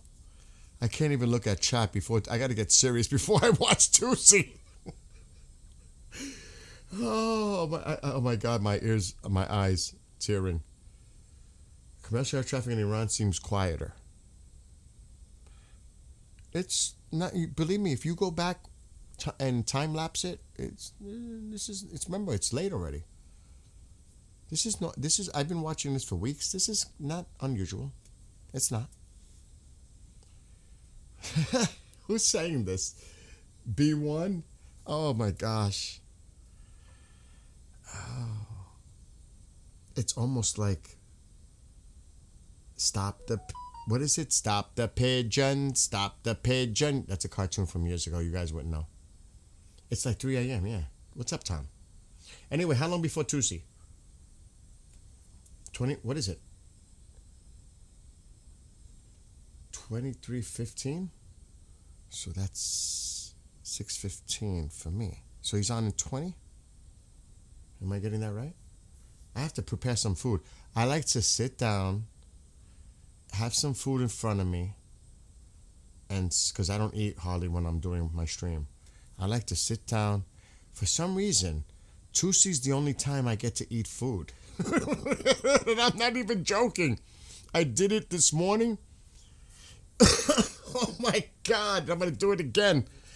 It's like I actually sit and I'm eating and enjoying my dinner or breakfast or whatever it is, lunch, and watching Tusi. It is crazy. All quiet in Tehran. Well, I hope it stays quiet and peaceful for you and your family and all the people in Iran. Really. Just be careful when they tell you to go here or there or there. If shit hits the, because I'd be very careful where they tell you to go for. Just stay in your house. I don't want to encourage anybody doing anything, but just be smart. Be smart. That's all I tell you. If you're in Iran, be smart. Because these fuckers are not. It's not impossible. Oh, I won't even say impossible. It's not improbable that they would take a condensed amount of people that are sheltered, do something bad, and blame it on the U.S. or Israel or anyone, and say, you did this.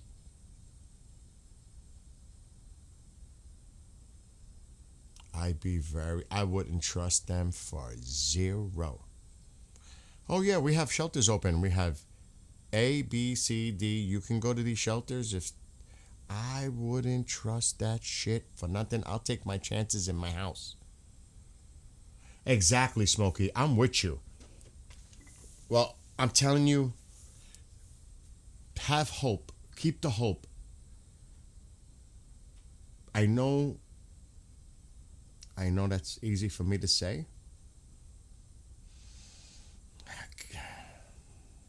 Because I know nobody wants to hear that. Like, we've been waiting. I get the frustration. I get the anger at even. I get it. But I honestly do believe that the president, he knows the answer. He knows what's coming. He knows he's got to do something.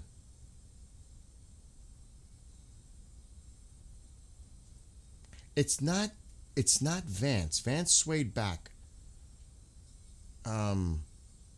A lot of people are hard on Witkoff and his son-in-law.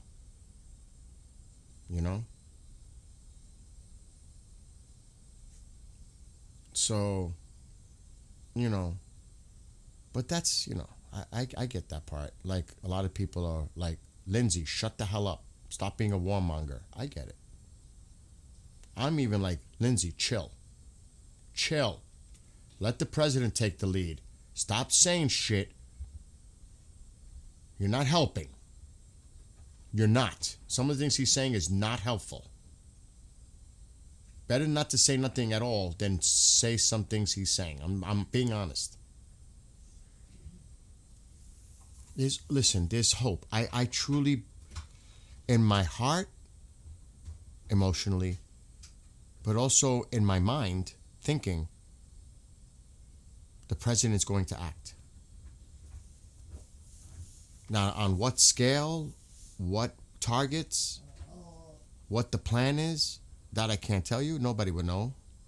Only the people in the inner circle and his military, all that. But I truly believe in the president. I believe that he's going to do something. I believe that. I truly do. I do believe it. And I'm at the same time, I pray. Mom knows if I even say, I swear to, I'm toast. Right, Ma? Ma, if I say I swear to God, right away I'm done. She's already saying it, and I said it to say it, and she's already starting with me. So, I'm a person of faith. There were times when my faith, I'm being honest. There were times. But I pray to God. I'm going to light a candle for the people of Iran. I am praying for you. I send my love. I know Mom does. Right, Ma? Right, Ma? Love to the people of Iran. Love to the people of Iran. She said, God bless you. And God bless all those everywhere It is sad. It's horrific. I know you're reading this, but you guys need to resume making lives together, you and Sep Peoples. If Sep wants to join me on a standalone stream, that's fine. I don't know if I'm doing this joint thing anymore. I don't think I'm not feeling it at this moment. I could change my mind, but right now, I'm not feeling it. And I understand, because Sep isn't a friend. He is a friend. But after yesterday's experience, it made me back off. Not from Sep, but from the dual stream thing. Not from Sep. Let's make that clear. This has nothing to do with Sep and I personally. Just the dual streaming part. I'm not feeling it after yesterday. You know what I mean? And I'm just being honest. In the end, I think Trump will deliver his promise. I do, Smokey. I'm with you. I really do. You know? And like I said, I wish you all love and peace and all the positive things in life. We have way, way too much negative, and there's a lot of evil. There's a lot of evil out there. My mom says, connect with however you connect in your faith. Anyway, I'm going to get off now because Tusi's starting in like 15 minutes. Oh, there's no question, Brian. I hope so. I voted for him 3 times. Again, let's just see, you know. Let's see. Anyway, everybody that's in there, have a great rest of your evening, morning, what night, whatever it is. I'm going to get off and prepare some food and get ready to sit down and go watch Tusi. All right. Everybody, have a great night. Maybe I'll be back later. If anything, I'll keep an eye on this. And Tusi, I know if anything's going on, he'll keep us updated. And I'll be watching this. If something happens overnight, which I say 0, but if something does, I'll come back. Otherwise, I'll see everybody tomorrow. Have a great... You got to be on the side of prayer and hope and good and fight the evil. We need to fight the evil. However it exists, wherever it exists. If you're that kind of person of faith, we have to destroy the evil. Period. Good night, everybody. I'm going to go watch Tusi and eat. See you all later.